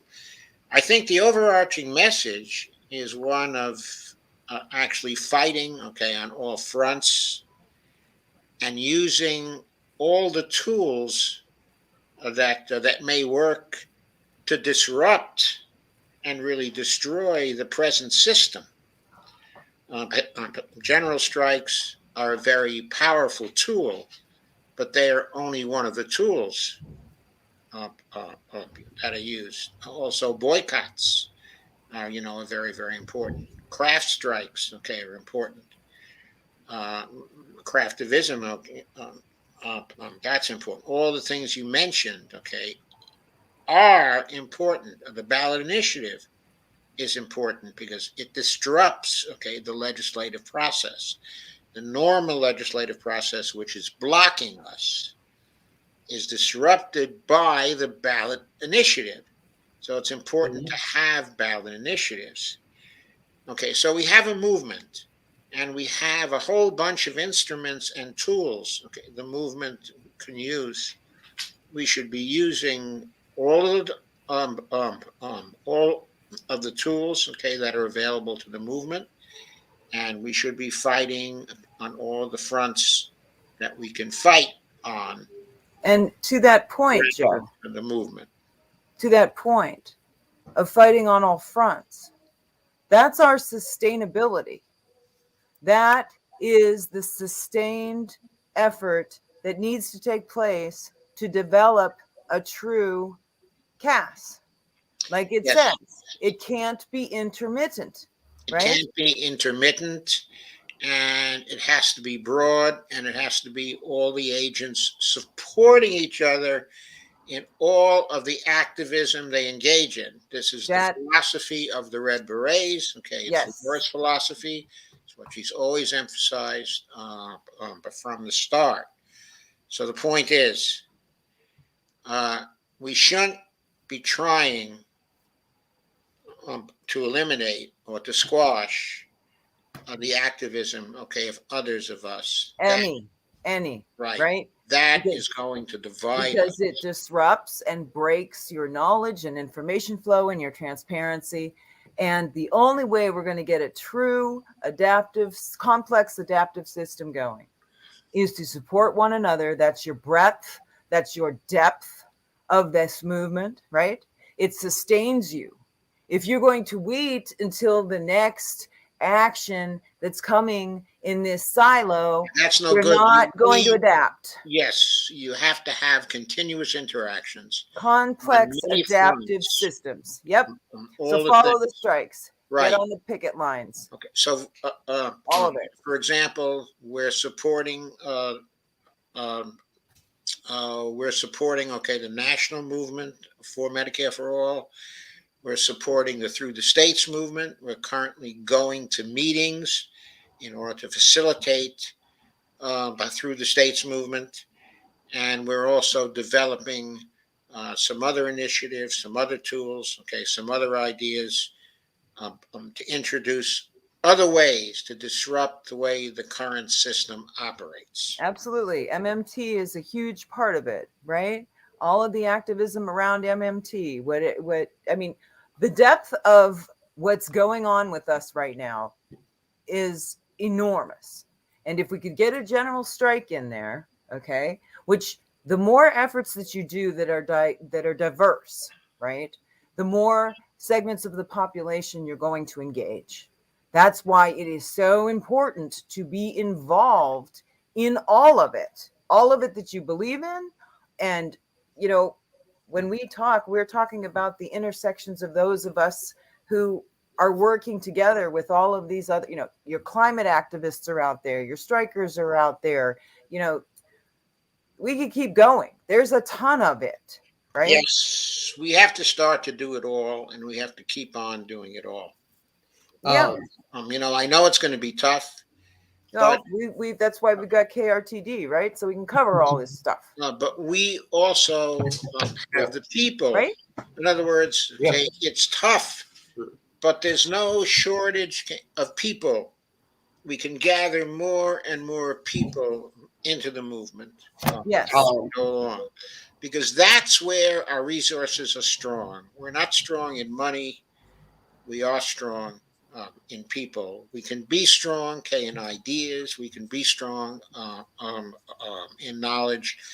We can be strong in learning how to get along with each other and in supporting one another. Joe, I want to see what you think. I think this might have to do with adaptive systems. I'll let you be the judge of it.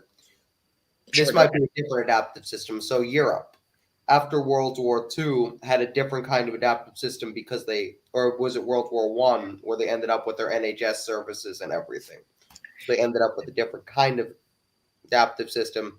right. Okay. So the nations of the world got Mhm. their healthcare systems at different times. Yes. Okay, a lot of them came in just after the Second World War, but some were much later. For example, Canada came in and over a long period of time.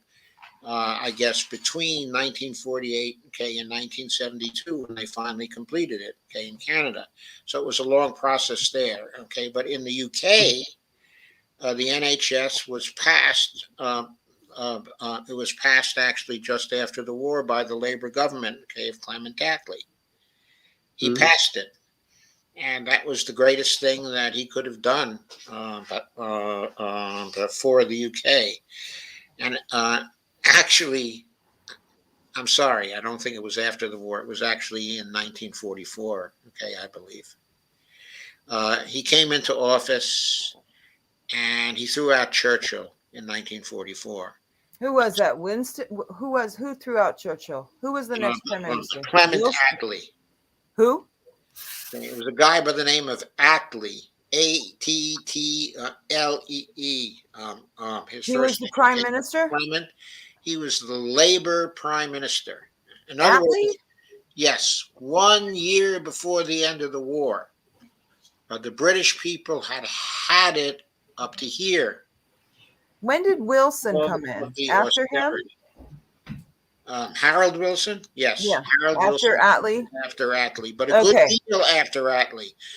Because after Attlee was there for 5 years. Yeah, he was only there for 5 years. Okay. From Yeah. my knowledge of the UK, years, Churchill. Conservatives took over again. Yes, they did. Churchill took over again, and he was succeeded, by Anthony Eden. Churchill. Yes, Eden. Right. Yep. Eden, right. I may be wrong about this. I may be getting my British history wrong. It's not my strongest suit, but Churchill was his strongest suit as a prime minister was his what he did during World War II. His policy was not his strong suit. I may be getting that wrong. Well, it's too general to say policy was not his strong suit. He was very good, certainly as a war leader. That's what I mean. But on the domestic front, he was not so good. So he's the guy you want strictly in charge of the war. Leave the domestics to somebody else. Hold on, I got to read this because this is funny. Laura posts, dang, I wonder if Thomas Attlee is a dissident, founder of College of Craniosacral Therapy in London. I don't know. He could be. I have no idea. We ought to Google it and find out, just in case anyone was curious. That's cute. I love it. Clement Attlee is the person in English history who was really underrated. Mm-hmm. He was completely the opposite of Winston Churchill. He looked like sort of a gray man. He was a very gentle type. He really didn't have any charisma at all.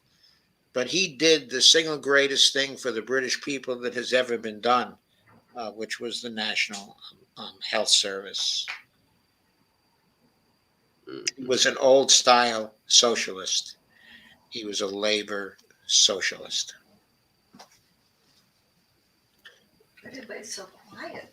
And the U.S. doesn't have, and here's the thing I noticed, when you already have a national health service, or you already have Medicare for all, or you already have universal health care, now they have to hammer away what you already have, and it takes them a lot longer if they're even able to get rid of any of the coverage you already have. I still think they're facing very stiff opposition. I don't think they're going to be successful in getting the corporations take over the National Health Service, because the only way to be successful is to really fool the heavy majority, of the English people. I don't think they're going to be successful. Well, they've been chipping away at it. They've been chipping away at it, right? Okay, it's the classic conservative strategy. You chip away at it, you degrade the services so people are not so favorable to it. You keep on doing that and doing that and doing that, which has been happening here year after year. And eventually they say, oh, to hell with it. In other words, so they've been trying to fool with Social Security here. They've been trying to fool with Medicare here. So then what you do is, now I'm no member of parliament, but what I would do is immediately say, you know why this isn't good enough? Because they keep chipping away at our system. If we just leave it alone and put the funding back, it'll be fine. That's the argument they need to go with. Well, do they have the same kind of a corruption problem with the members of parliament as we have much less here? than we do.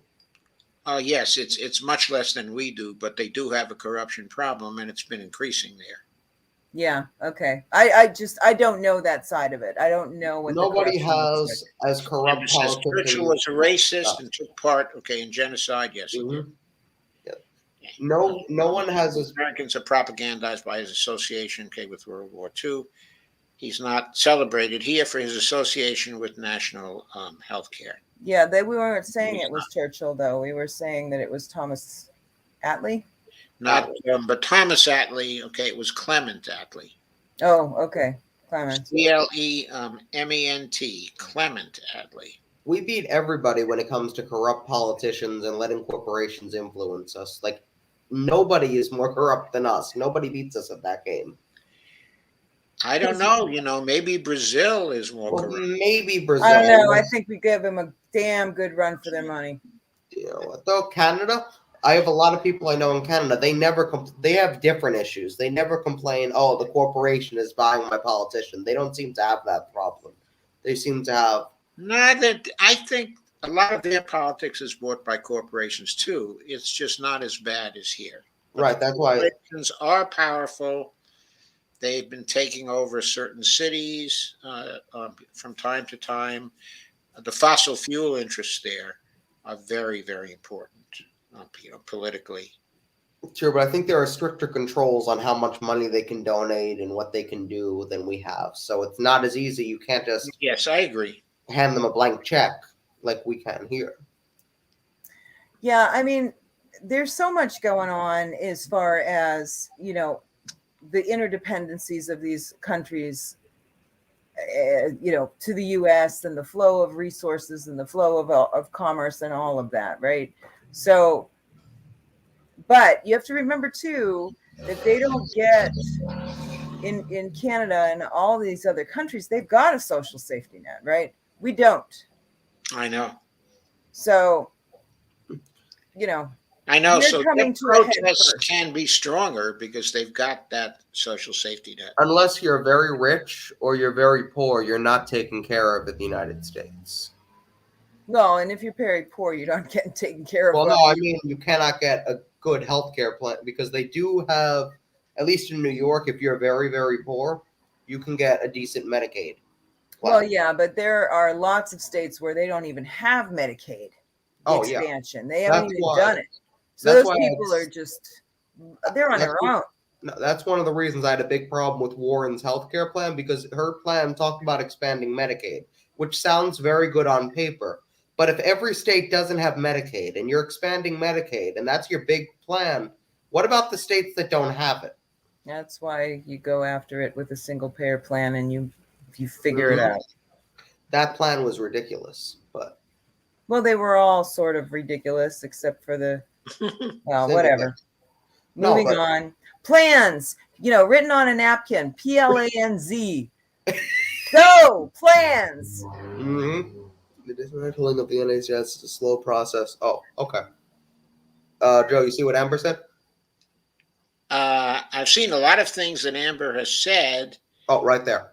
You mean fighting on all fronts is the way, and anyone who admits that voting alone isn't the solution must acknowledge. No, at the bottom. At the bottom, further down. Okay, I've been reading what a lot of people have been saying. Yeah, she said Churchill was racist and took part in genocide. No, below that. She says. Okay, I said yes to that, by the way. That was quite right. And Amber said dismantling of the NHS has been a slow process, chipped away, and many average UK citizens will be blindsided by how bad it can get. I talk to many of the UK peeps on a regular basis, and I'm truly scared. Tesco is Walmart. Corporations take over there just like they do here. Oh, Carmen, I'm so sorry.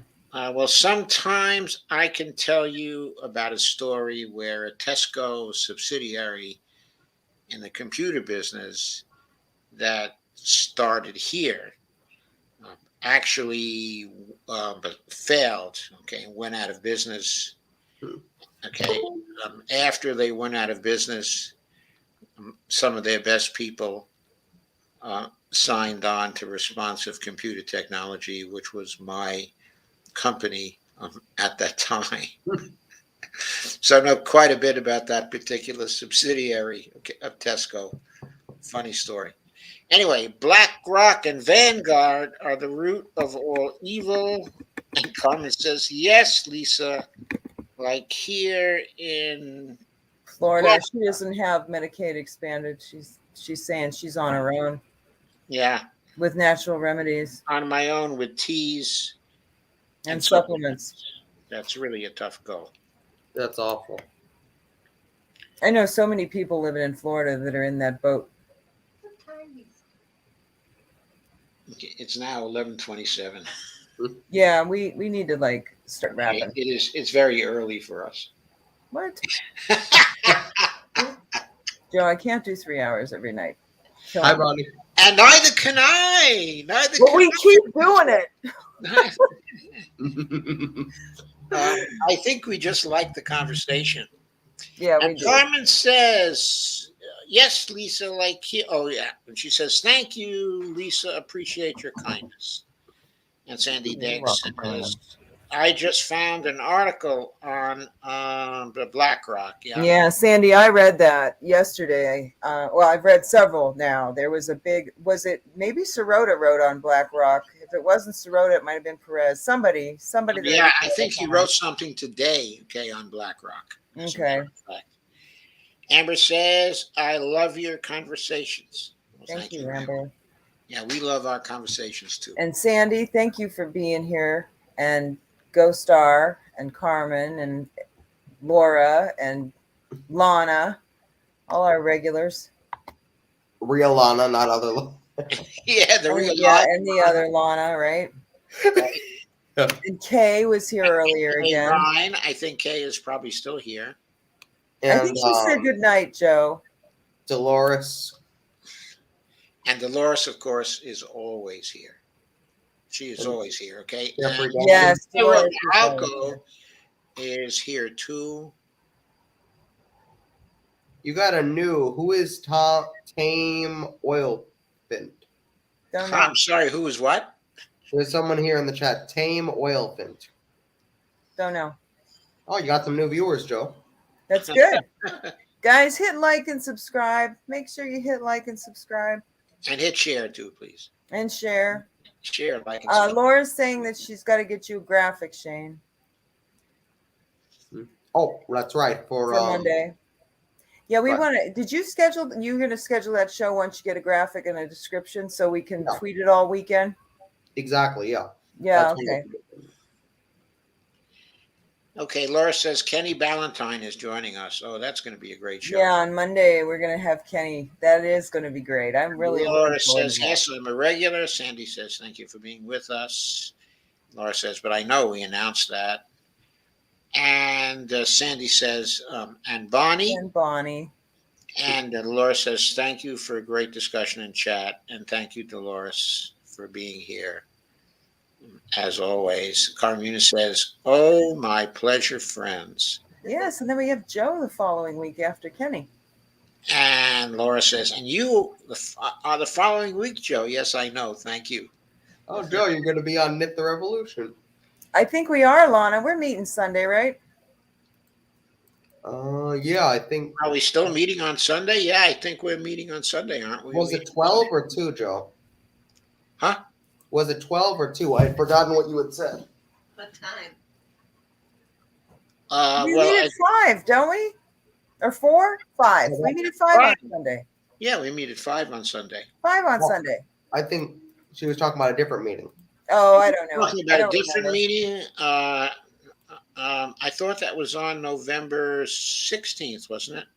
That's on I don't know. I'm not sure. Can't double check. We'll figure it out, Lana. If So we many had meetings. something earlier on Sunday, Shane, I will look back in our communications and I will find Did you write it down, Julie? out. Yes, actually, I think I did. I think I did make it. Well, so my schedule.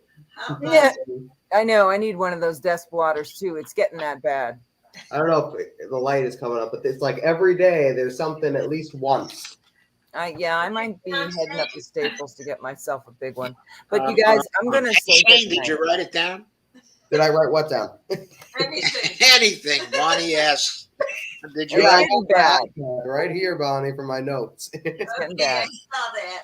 Okay, you guys, I love you all. Always a great I will time. talk to you all soon. Okay, Thanks for the bye. show, Joe. It was terrific. Thank you for going through the complex adaptive systems. It was. I hope that people got a lot out of that. I really do. I know it's kind of dry and at the beginning, but I think we brought it around. That Dry. was so Dry. good. In the beginning, hell yeah, it's dry. Come on. Sunday is the 14th, says Lana. Yeah, Sunday is the 14th. It's the third day of the General Strike Summit. It's Sunday.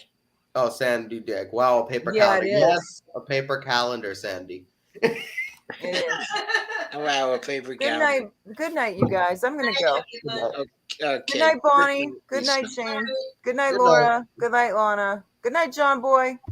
Okay, good night, everyone.